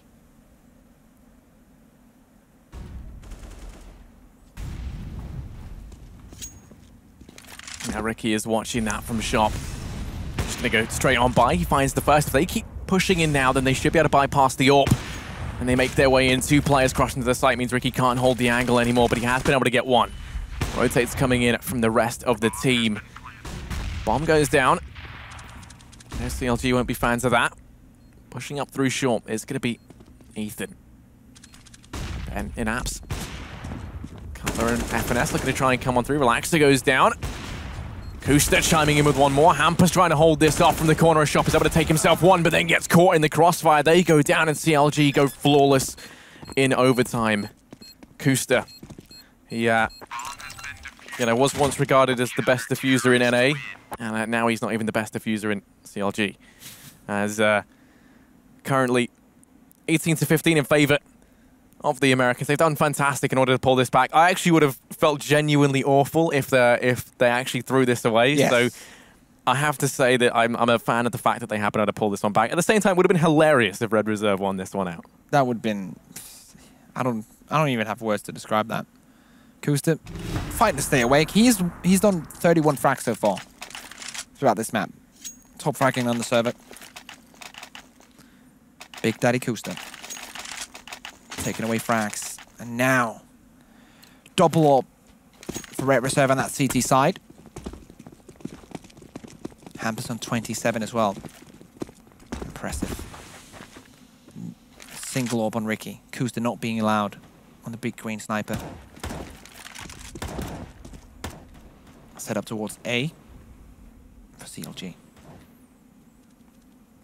4 players here as they look to try and push on through. Only 2 for Red Reserve. Relaxer watching the push in from ramp. Spots the first, but he misses the shot. That's opened the opportunity for these guys to start to push on in, especially as Ricky now furthers that advantage by dropping out Makalele in mid. Relaxer going to be able to burn out Ethan. Rusty takes the peak from sight and drops Cutler. The man advantage taken. Bomb dropped in the middle of the site. One man. Ricky up in Palace could make all the difference. Rusty still holding aggressively up close as these guys get completely shut down. Ricky in the 1v4 has to just fall back and save, and I was saying how it looked like CLG could win this out. But Red Reserve going to go ahead and take this first round. Oh, look at this movement. Oh, Ricky in with the hops. But yeah, the problem with that execute there was when CLG tried to get into towards the bomb site, they got the opening from Ricky, but after that they just got shut down, and then the flank from FNS doesn't really work out.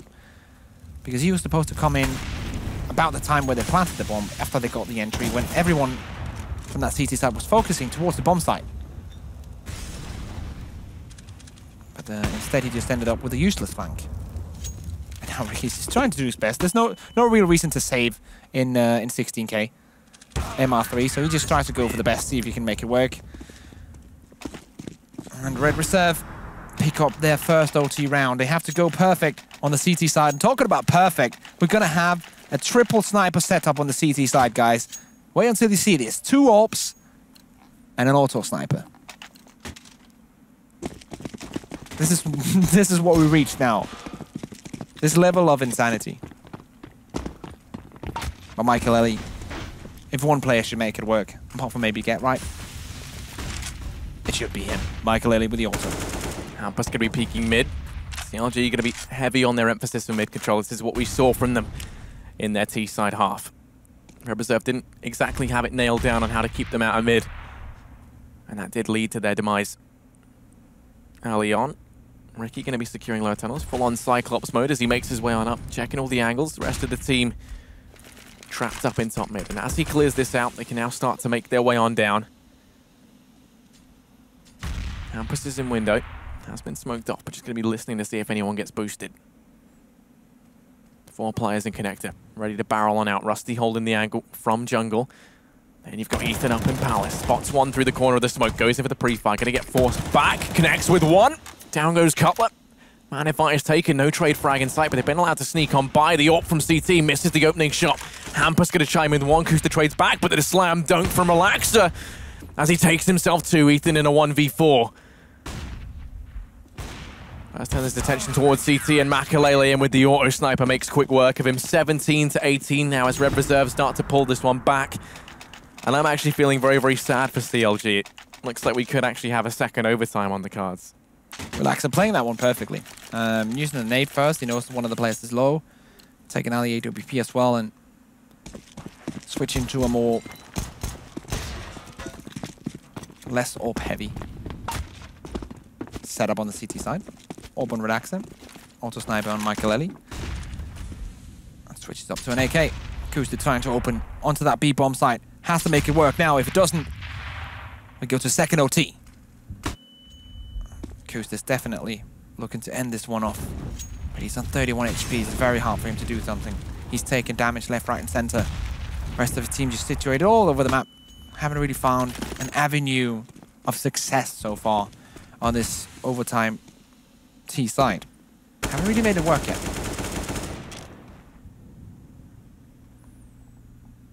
Yeah, once again, they're going to look to try and make some success in mid. As they slowly but surely make their way on out. Ricky in lower tunnels once more. Secured this in the beginning of the round. And does have to worry about Hampus, who's positioned to try and deal with it, but he is looking the wrong way. The timing here could be bad. He spots him out, takes the peek, does find damage, and now gets out of connector. Doesn't allow an opener on the back of it. The B split about to come through as 3 players are pushed up short. The bomb actually got dropped off the side, which now had to be thrown back up, costing them a little bit of time. Makalele has the auto snipe within the site, and he's just going to be dealing damage from range. But Ethan's quick to snuff him out. Freddy leaves Makalele to fend for himself, and now he has to step up in a big way, but they think it's clear because Freddy had no impact on these players as they pushed in. He gets himself 2. Still has more work left to do. Kusta goes in for the peek, rounds the corner, does eliminate Freddy. But the trade is instant. Ricky on the flank gets himself 1, leaving this now in a 1v1. CLG 1 round away from winning this. They threw it earlier on. Now Ricky has to try and step out, spots Rusty over towards short, has very little time, has to go for the plant. No utility to stop him from doing so. Rusty in the one-on-one. Looping round. Over towards shops. Pushing on in. There's the Molotov up on Ricky. Still thinks that Rusty's over on short. Gets caught out and will go down. Red Reserve secure double OT. 18-18. As we head on through to another overtime, we are not done yet. There's still plenty more that we can get out of this game as both teams are looking fantastic. CLG understandably looking a little deflated there in that second half of OT. Can they pull it back as we head through to another one? We started discussing this in the middle part of map 2, like how close these two teams were. That one ended up 16-14. Now we're on second OT in map 3, and they're still inches away from each other. It's almost like there's no difference right now. And yeah, choking down that monster definitely needs that right now. Step it back up. Michaelelli and the boys getting ready for OT2 of this decider game at DreamHack Valencia. Thank you for sticking with us. 18-18 is the scoreline, and double up setup once again coming in for the CT team. This time it's still Red Reserve, staying on that CT side. Technically not a double AWP setup. AWP and auto sniper setup, which they had success with last time around. They went 3-0. Well, the smokes rains in from CLG. Not looking to go faster. They've actually slowed right down, and despite using so much utility to go in for this, and they're not going to do anything with it. The smokes already starting to dissipate. The players here can try and help out. Ethan able to get 1. As the smokes start to fade, the camera line help from stairs. It's Hampus to peek on over, but everyone within the site has already fallen. A good start here from CLG. Out towards A, the rotate coming in from the Swedes. They haven't got the bomb down just yet. Hampus has pushed up, using the smoke to try and make his way into the site, and he's going to get in undetected. Just watching the angle, he can deny the plant from here. Time being forced away. Makalele going to chime in with 1, just decapitates Ethan with the auto sniper. Kusta to take 1 straight back. Hampus, the man within the site. The one in the back line does go down. And look at this flank from FNS. Coming in from B. It was risky to do, but with how much time they've been able to use up within the site, it's going to be worth its weight in gold. Yeah, that might actually win them the round as he's coming in straight in the back. And the timing is going to be impeccable coming in here. FNS is going to win this round. Oh. Almost. 6 HP left on Freddy. Surely, no way that he can clutch this one. Tries to go out with a pistol, trying to go out with a bang, and he's taken out. And now CLG has done what they could not do in OT1, and it's get around on the terrorist side of things. Question is, can they play their CT side as stellar as they did last time around? Ethan here opening up towards the site, getting that double in. Very good start, 19-18. And then Michaelelli switching the auto sniper out with an AWP.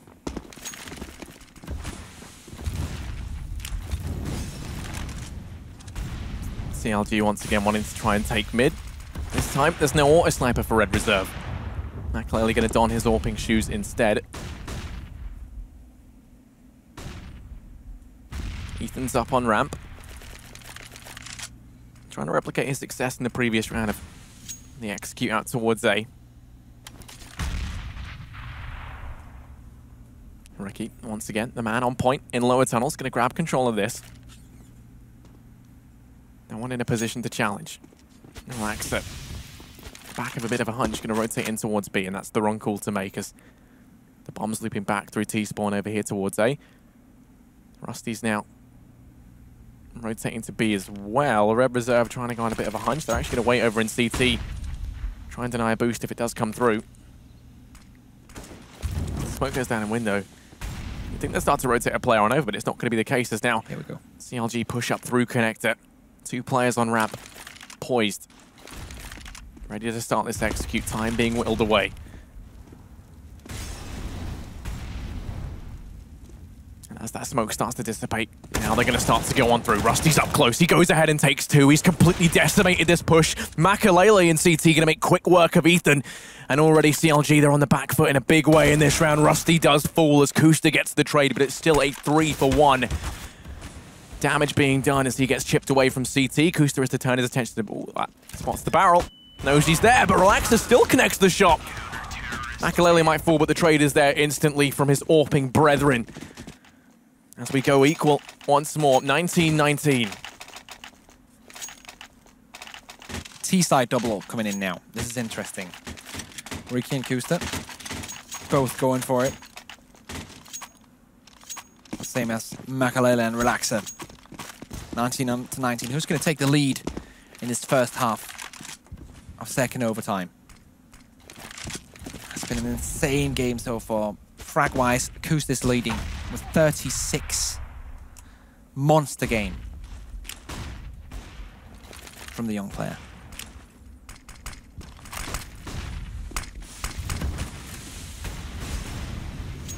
CLG have players over here at B. They're now going to look to loop in through mid. The only issue is they haven't cleared it out properly. Rusty's already poised in connector, and actually they trade it back favorably. The player in top mid with the AWP. Ricky pulls it back, but Makalele in with a quick flick onto ramp. Goes ahead and equalizes this out. Bomb is dropped. I don't think he spotted it though. Rotate hasn't come in from the rest of Red Reserve. That Molotov didn't quite land in the right spot. Collar's gone aggressive in jungle, and this is to try and catch the player rotating in from B. That's Freddy. Off guard, he's going to wait in this angle. Very, very forward. 50 seconds left. Plenty of time for CLG to decide what to do. They've almost got control of the site. The only player that they have to worry about is Makalele and CT spawn, and also Hampus from short. But with an M4, it's going to be tricky for him to get too much down it unless they get bogged down by Makalele. They don't have a smoke though. No way of eliminating this presence of Makalele in CT. Bomb's been allowed to cross the site. They're going to try and get it down, but Hampus denies it. They plant out in the open, and it was right in his prying eyes. They still don't know where he is. Now they charge into the site. Cutler is the first to try and deal with the player in CT, but it's Ethan to pick it up. Makalele falls. Bomb plant going to come in. 2-on-2 in the after plant. They're going to do some serious damage.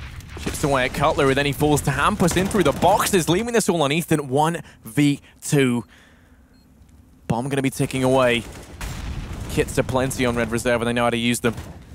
Have the kits and flashes. You can just go for the smoke defuse. Smoke will go down. Slightly misses the mark. Gonna fake tap that out. Ethan now takes the peek into the site. Finds the first. Goes for the spray, but Freddy shuts him down, and that's the defuse to come in for Red Reserve. 20-19. They finish off this OT with a round advantage. It's all coming down to timings now in these rounds. And there goes the chicken. But yeah, timing's coming into the favor of Red Reserve now. 20-19 in this marathon of a game. That's the angle from Hampus taking down Ricky. Nice play from him. Cutler goes down as well. Hampus has been playing a sick game as well. I think he's topping the scoreboard for Red Reserve. He is with 30 frags. And, what a game. This one will surely go down in the history books, Harry. I am very confident. I mean, that's without a shadow of a doubt. At this point, Red Reserve, they need 2 rounds on their T side. CLG, they're going to have to go flawless unless they want to take us through to a triple overtime. And well, Red Reserve early on going to try and grab control of mid. They've got players over in apps as well who've now turned their attentions to lower tunnels. Going to try and clear mid together before they decide their move. Rusty's the one to try and assist. If he goes down, players in top mid can trade it out. If not, then they clear out window and short. Also connector, but he'll need Makalele to push down and help him out with that.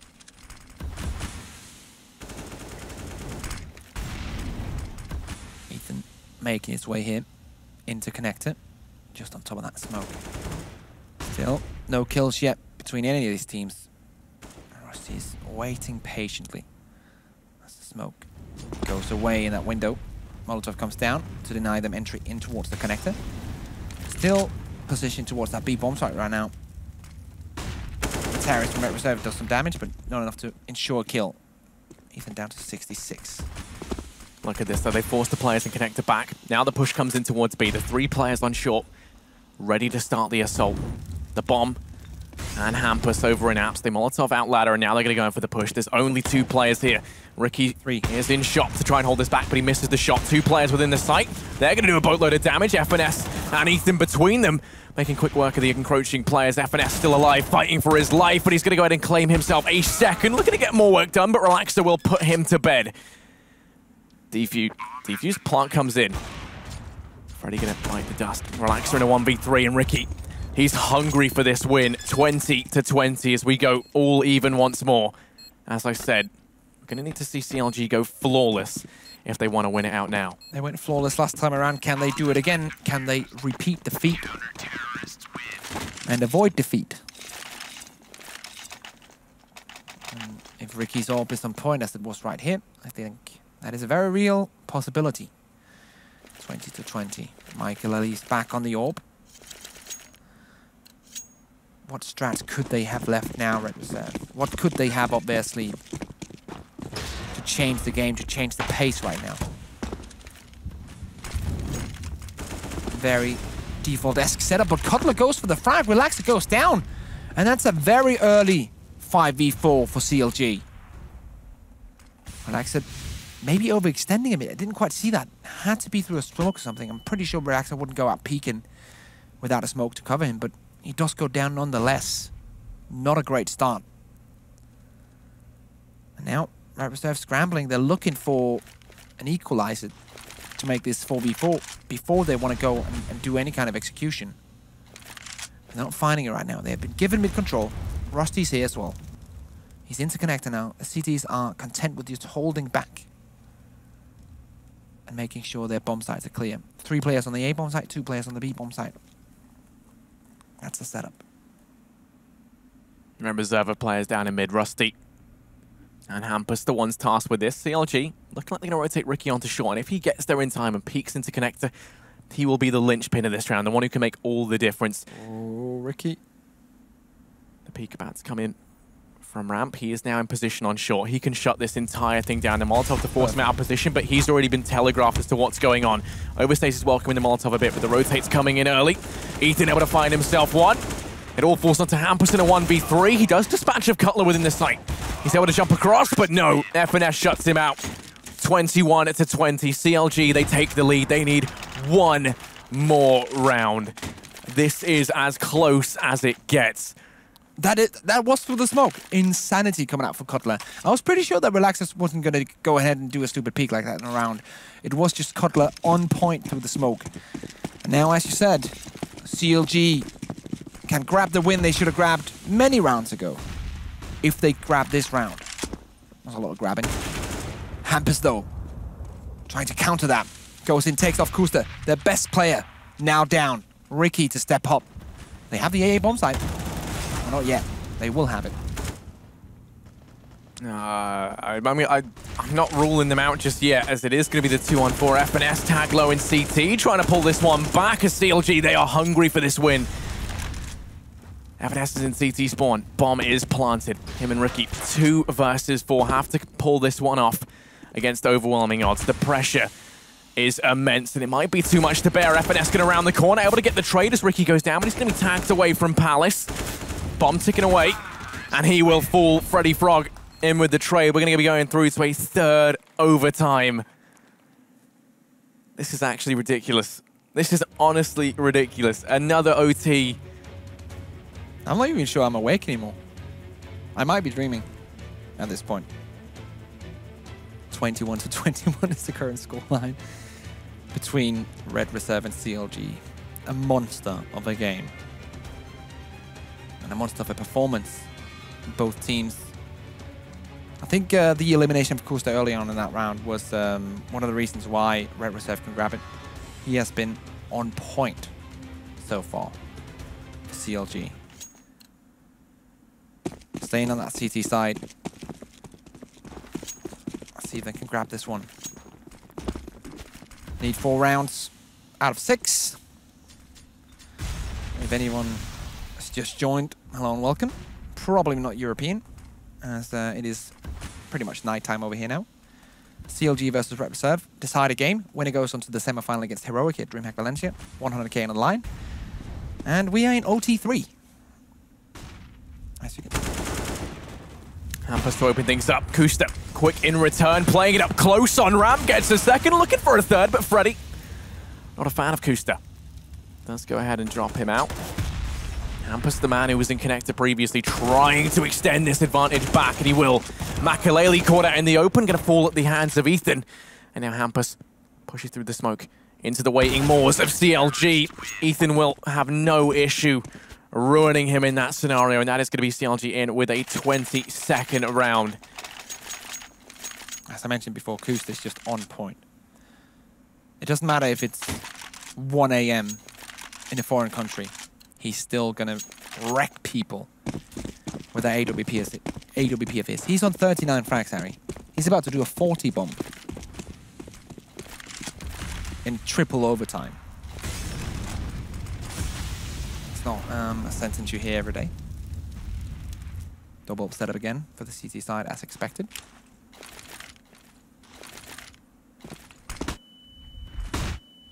Pushing up through ramp, Ethan spots them, takes a little while to register, and then he's going to fall as the Molotov does come in, but a little bit too late. Rusty pushing through, falls at the hands of Cutler within the site. And this is spurred on a change. Red Reserve doubling back, going to look to go fast into B. Ricky's here, gets the first. That was Relaxer up and out, but now he has to watch out because there's players on short. Advancing up. FNS is rotated in. Freddy able to get one, but the trade is there instantaneously, courtesy of FNS. Flashes himself round, spots one of the players in the site. That was the bomb. The rotate's already coming on in. Here's the player out on Van as well, but he's going to be stuck between a rock and a hard place, fighting for his life. Makalele caught looking the wrong way. And now it's all on Hampus in a 1v3. Time is of the essence. Making his way to the side, falls down from the sky, but still picks up the frag. In the 1v2. Damage done, just being chipped away out through the wall, and Cutler will finish him off. 23-21. They win themselves out a second. And they need one more to go flawless, in which case, in that second half, winning this out should come relatively easy. You say that, Harry? Yeah, you think that would be the case. Whether it's, you know, not holding E long enough or other reasons. Yep. There may be complications that arise. Who knows? As we head now to the last round of the first half of the third overtime. That's a horrid sentence. Here we go. Cutler up in mid, but it's Ricky through the smoke. Drops out Hampus. Now then from open. CT, look at this. The AWP's doing so much damage. Kusta chiming in with some. Ethan about to go in for a spray down of a lifetime. As he spots the players crossing, Kusta just going to burn out in the Molotov in CT. Bomb plant looking to come on through. Freddy will have time to get that down. Won't be able to deny it. Into a 4-on-4. Smoke for stairs. Plenty of utility left and now being utilized in the post plant. And look at this push. Look at this push from one man. It's Rusty coming in from behind. This could make all the difference. They have to grab some attention from their usual positions, the other T's, allowing him to come into the back lines. And they're doing that. Rusty's coming in. 1, 2, not a third. Cutler cuts him out. It's all on Cutler and Ethan. Make that just Cutler in a 1v3. Relaxer finishes it off. 23-22. CLG 1 round ahead. Red Reserve do manage to get one at the end. CLG needing 2 rounds on this T side in order to take the win. Huge flank coming out of Rusty, as you mentioned. Timing was correct. He nailed 2 frags to the ground. If we can have a moment of silence, we have the emotional guitar. You hear that? It's not that emotional, it's kind of happy, kind of uplifting. I like it. Here we go. Everything's feeling very, I don't know, this is somewhat taking the edge out. Yeah, I feel pretty relaxed now. Feeling very casual. Hope you guys enjoyed that little musical intervention. Get everyone's mood lifted back up as we head now into the second half of the third overtime of tonight's best of 3, the third map between CLG and Red Reserve. The winner goes on to play Heroic tomorrow in the semi-finals. Then look at this, Relaxer misses the opening shot over in mid. Allows 3 players to cross on out for CLG. Rusty behind the smoke here. 3 players on top of mid, 1 trying to make his way through underpass. Signaling a potential A split with Ethan in Palace. Not wanting to commit just yet. This could go either way at this point. Depends on where they get the opening. Several wall bangs and smoke shots railing in from Makaleli, and Relaxer on that opposite bomb site. No kills exchanged just yet. Rusty now about to find one. Completely flashed. Ricky takes him out, and now Relaxer with the AWP. Scopes up, but Hampus is there to take it. Bomb still over in top mid. They're gonna have to fall back and get it. CLG securing the A bomb site without the bomb. Here's a picnic without sandwiches. Things get very hot and toasty, but Hampus does manage to escape with his life. 3rd degree burns, but that is going to be about it. Cutler within the B bomb site trying to get this secured as the bomb rotates round into Apps. Freddy is here holding the angle, and Red Reserve read this perfectly. They've already rotated a second player around. Sticking Relaxer in window. Freddy will hit the deck. The bomb going to be planted within the site. Hampus denies the bomb plant. Looking to try and get more done. Down goes Cutler. He steps up in a big way. Ethan able to take one, but there's no time left. Red Reserve in with a 23rd round. All tied up, 23-23. Here we go. Boys and girls, ladies and gentlemen. We might reach 50 rounds here in Mirage. Just a few away. And 23-23, speaks its own clear language. Red Reserve now having the chance. They need to convert the last 2 rounds here. If they do so, they win this game. CLG needing to do the exact same, but usually it's a bit easier in overtime on that CT side, statistically. So Red Reserve with a slight edge right now. Looks like CLG are going to try something new. Something classic. Smokes and flashes out towards A. They've got Ricky on that flank through lower tunnels, but the aggression from Rusty could be unfounded. He spots the player out. He knows that Ethan's there. Now the push comes in, but Rusty gets caught. Gonna hit the deck. The site opened up as the smokes rain in. Makaleli trying to do what he can from CT spawn up on top of Ticket. Falls at the hands of Ethan, and now CLG poised to try and take themselves a 24th round. Ricky's in the back line. There's a player on stairs that he could well and truly just decimate right now. But he allows him to survive. Waits and sees if anyone else comes in on the late rotate. And now, gonna dispatch of Hampus. Relax is rotated in to try and trade this out, but now he's in a very tricky situation. Gonna just opt to fade away. There's no reason to save here. Basically just go for it, whatever, even though it's a 2v5, and they're never gonna win this round. The economy just allows you to do that every single time. Perfect round from CLG. Has to boost their confidence. They have the chance now to take it. Can go on 25. If they don't, Red Reserve are gonna take us to a miraculous land called OT3. OT3? You mean OT... Wait. Yeah, this is the 3rd OT. Why does it say OT3? That's wrong. This is the 3rd overtime. At this point, I'm just reading. At this point, they've all just blurred into one massive... Yeah. My bad. Graphics. Oh, it is going to be the case updated. that CLG, once again pushing in through lower tunnels, going to take control of mid, making that a priority here. The Molotov misses its mark, allows Hampus to keep his position up in window. That smoke going to render him useless. FNS pushing on out, clears connector, at least the close angle. And now they're going to try and employ this boost. And Nade going to find a boatload of damage, almost 100 split between the two players. Makalele from CT Spawn. Trying to keep CLG at bay. It's Ethan. Up on ramp. Ricky goes down. Ethan's the one to try and split this site in two. He's been so good at entering out towards A. Relax is playing it close with the M4. The Molotov to hold them back that much longer. Doesn't burn anyone, so he doesn't get the info that anyone's here, but he takes the peek. Ethan opens up with that. And now they're going to try and use this momentum to split into the A-bomb site. Charging on through, it's Makalele and CT Spawn trying to complicate matters, but now it all falls onto Rusty. One man to hold down the A-bomb site, buy time for his teammates, but they're not going to check it. Bomb plant going to be coming on in, and it should get denied. Rusty takes the peek, finds the first still a man within the site. It's all on Kusta, who's going for the no-scope. Caught out in the open, he goes down, and we're going to be going to a fourth overtime, ladies and gentlemen. There's the boing. I don't know anymore. What is life, Harry? Is Kusta doing this on purpose? Because he goes for the no-scope like twice in this scenario. Does not hit it. Does not win the round. Hampus coming in with a double kill at the end.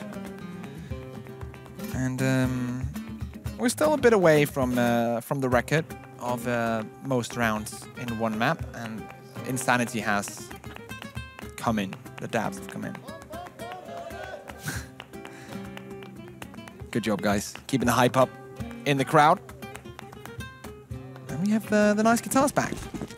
24-24, 2 rounds away from breaking 50 rounds on this Mirage map. This is the second round of this OT is the one that does it. So that's exciting. We're about to breach into the 50-round territory. Wait. Yeah. Yeah, 25 plus 25 is 50. Uh-huh. I'm very tired. Here we go. Rusty. Gonna be holding it close over here towards Palace. 3 players currently reside in there, and that Molotov burns one of them out. Kusta flushed into the open. The first man down. FNS charges on in from ramp and is able to go ahead and equalize this into a 4-on-4. And now CLG rush in like lambs to the slaughter. Hampus protecting his teammate. Makalele dispatching of Cutler, and now it's just FNS and Ricky. 2v4. Bomb dropped on ramp. This round looking like it should easily go the way of the Swedes. Here, Ricky. Not going to do anything. Ricky now 1v4. He's not going to do it. Ret reserve with an almost flawless round. Handshakes coming in. And Ricky now awake. As he should be for this one, because Ret reserve having the chance to run away with it. We usually see the CT team get 2 or 3 rounds here on RT, and CLG on the T side now. It's their plan to stop that. Double or back again on the CT side. Relaxa and Makalele both with 1. And once again, this setup, we've seen it before from CLG. FNS making noise towards B to begin with, then rotating through underpass and doing the long flank through connected. The rest setting up for that split A through Palace and ramp. But right now they're set up for it, but they're reluctant to go in.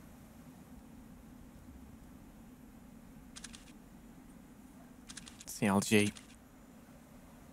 Still have 1:10 left to play with, but they're going to go on the back of that flash. Makalele's forced back in CT spawn as he pop flashes over the top, throws it high, catches players off guard, and now within the site, Rusty's going to fall, doesn't actually get anything done. We're into the 3-on-3.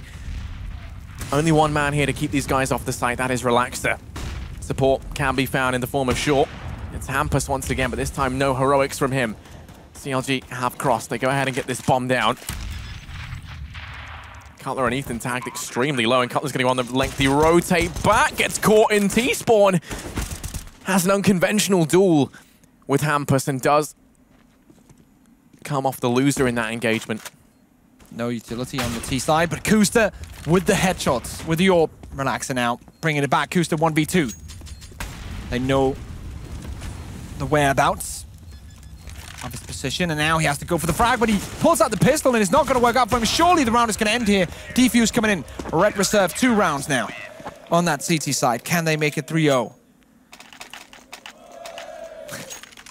here in OT4. Oh, that's... Oh, it's James. Oh, James and Halvor. Oh. Good job, boys. Hyping up the crowd. So there we go. Double AWP on T side now. 4 AWPs in play this round. This is madness.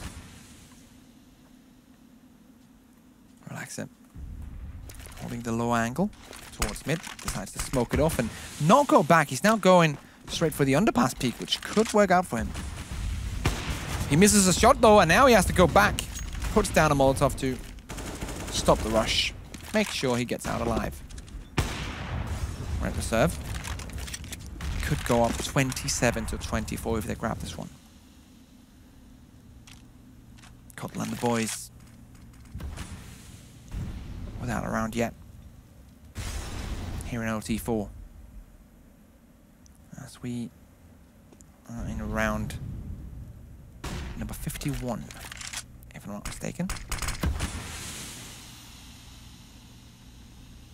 CLG ready to try and make the play into be a reality. Freddy fully flashed, has to fall on back. He has support from short in the form of Hampus. They have the crossfire set up, and it's just a slaughterhouse in B as Freddy and Hampus between them mop this one up. Hampus is on 3, looking for a 4th, and he will get it, delivering a red reserve to a 27 to 24 scoreline.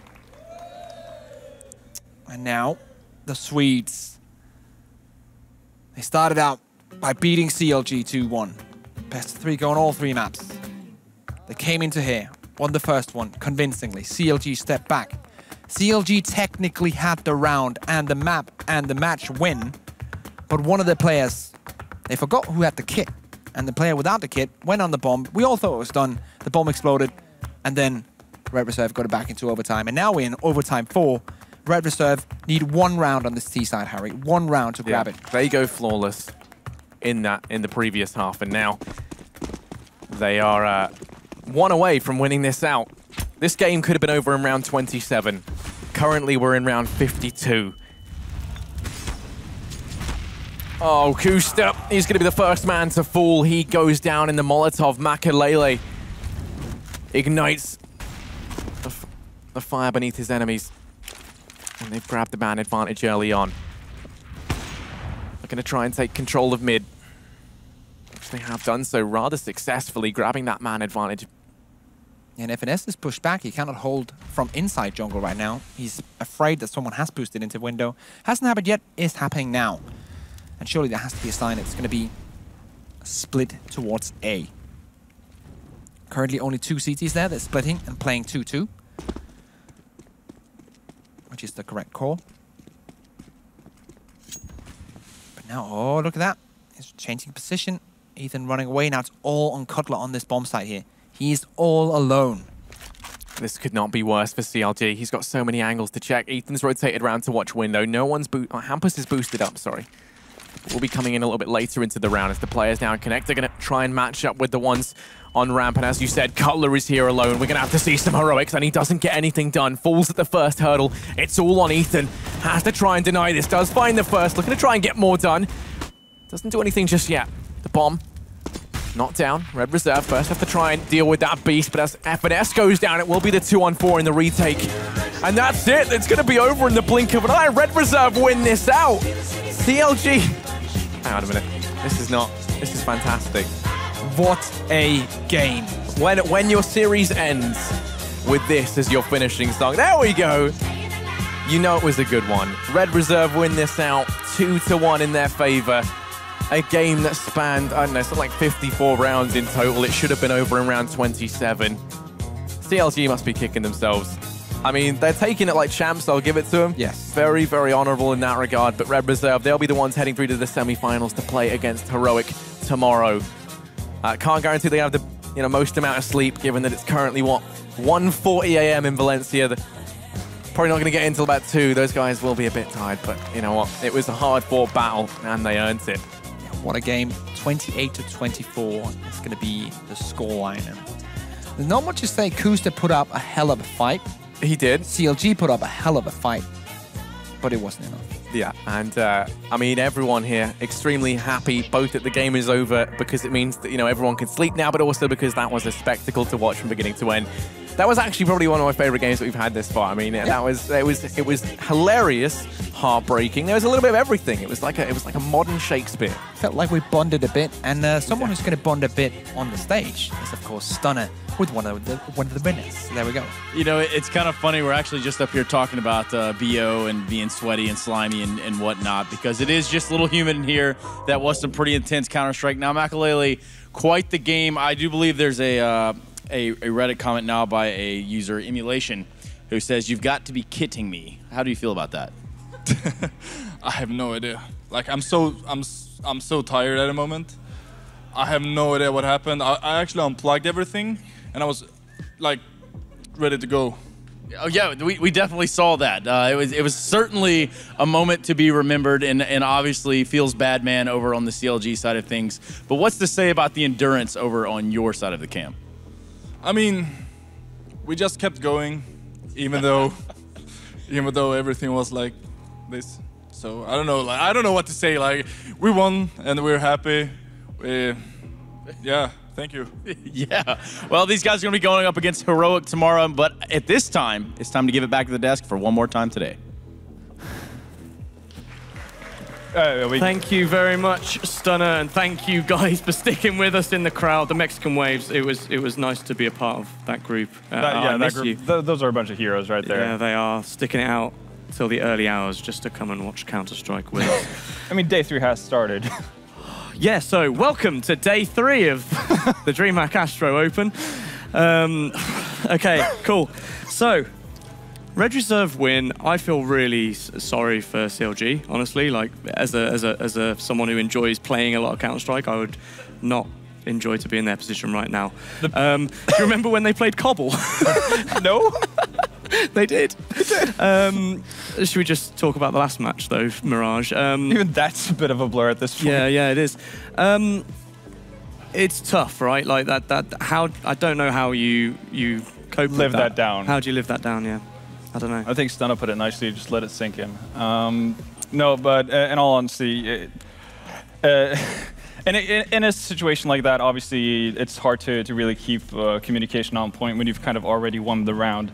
So actually keeping track of those things. Yes, it should be a necessity. Yes, it should be something that you should do at any given time, but slip-ups do happen. We're all human, so mistakes are bound to happen at some point. It was just a very unfortunate time and place for CLG, obviously. But you know, outside of that, you can still look at it as you know, well, in a sense, you know, it's wrong to say, but they should have won that game, and that's kind of how they have to look at it. Yeah, that was theirs to lose by far. Like, yeah, exactly. So yeah, no, they just have to look at it that way, and whatever happens after that diffused facade is just something you immediately forget about or try to you know, repress as hard as possible. Yeah, you could kind of see it, couldn't you? You could see them, like, you saw Ricky sat back on his chair, like, pretty much meditating at that point. I don't think he was just sleeping. You just have to calm down at that point, and luckily they did have that point where Makalele took his turned his computer off and took all his peripherals out, because it gave them that moment to kind of to relax, but it still wasn't enough. Here's some of the stats from this series 3-map matchup, and honestly, actually, all pretty even, really, all pretty standard. Yeah, I mean, if you look at it, like, both teams like are pretty even squared out, right? Nath putting up a huge ADR. He was playing like as well on Mirage, and yeah, very well. As you said, like, it's one of those situations where it's easier to like you said it pretty well, and it's easy to say that you just have to forget about it. It's a mistake and it happens. But yeah, it's going to be hard to live down though, because those pictures and those GIFs are going to be around for a while. Yeah, and this is one of those situations where it's so much easier said than done, right? Like, that will haunt them. And that will, like, they will not sleep. It will become a meme, 100%. Every time somebody messes up, that's going to be like the first thing posted to everything, and that's a shame. But I guess it's part of the game. Part of the game being a competitor. But you know, focus on the positives that you can bring out of it. That's really the best kind of advice you can have for a situation like that. As for Red Reserve, obviously they won an absolutely insane marathon match. And again, we talked about how inexperience and closing out matches in tense situations can be a massive issue for new teams. So the fact that they're able to recoup from basically, having unplugged and we're about leaving the booth to bringing it back in a quadruple overtime, that's extremely impressive, especially versus a team of CLG's caliber. It also means that Harry was the only person to predict this outcome at the beginning. That's true, actually. I'd completely forgotten who predicted about this game. I wrote that down here. Harry predicted this. I wrote that Harry Potter. hours ago. He's a wizard. He might. Oh, God. It's late. Great I'm reference. Let's have a look at the groups and how we got to what tomorrow will be the final day with 2 semi-finals and a final. Group A we saw with Envious, KPI, Misfits, and Heroic battling it out. And yeah, we saw Heroic go through as like the top first seed. Yeah, and we saw a very reinvigorated Envious really on day 2, especially versus KPI. Had a couple of stumbles versus Misfits. Obviously, as you can see, dropped the map versus the Americans, but for that decider match, it was very evident who the better team in that series was. So Envious going up against NIP tomorrow should be a really fun match. Yeah, as we can see how NIP got to that point. CLG, NRG, NIP and Red Reserve went head-to-head in Group B, and we saw NIP go through as the top seed, and we just saw Red Reserve go through a marathon best of 3 to get through to play Heroic. It's been a long day. Tomorrow. It has been a long day. We always knew it would be, though. We prepared ourselves mentally for this, didn't we? Cheeky 17 hours. Just 17-hour day, you know. Might be illegal. But I'm okay. We're in good spirits. But someone did tweet us. Someone tweeted us 3 and said, I feel sorry for you. I was like, mate, we're just watching Counter-Strike all day. Like, there's a lot worse things in the world than what we've just been put through. So. And I mean, when you go through an experience like this, it does bring a certain, next level of camaraderie amongst people. Yeah, of course. So, it's fun to see the people sticking it out. I think we can safely say that we had a good time today, even though it ran long. Cool. What I want to chat to you about very briefly is that next week, we will be in Atlanta for DreamHack, the next open stop for Astro Open. It will be in Atlanta. Everything you want to find out about that will be on the DreamHack website. You can see the details at the bottom of the page. You can get tickets. If you've been watching this weekend, you'll have seen all of the Spanish crowd here coming to support their home teams. So if you're in or around Atlanta, you should definitely make an effort to come down because it's a hell of a spectacle. I also, before we say goodbye, I want to chat to you a little bit about the Strafe esports app. I've been mentioning this a few times today. What are you laughing at? It's not a laughing matter. It's serious business. It's esports. If you love esports, you can find out more about esports on the Strafe esports app. What you can do on there is you can follow your favorite players, you can follow your favorite teams, you can follow tournaments like this throughout the weekend. If you're out and about and you want to find out what happened with the Red Reserve and CLG match, then that's where you can do it on the Strafe esports app. The production team are laughing at me. I don't know why. Oh, I love esports. Don't you love esports, guys? It's fantastic.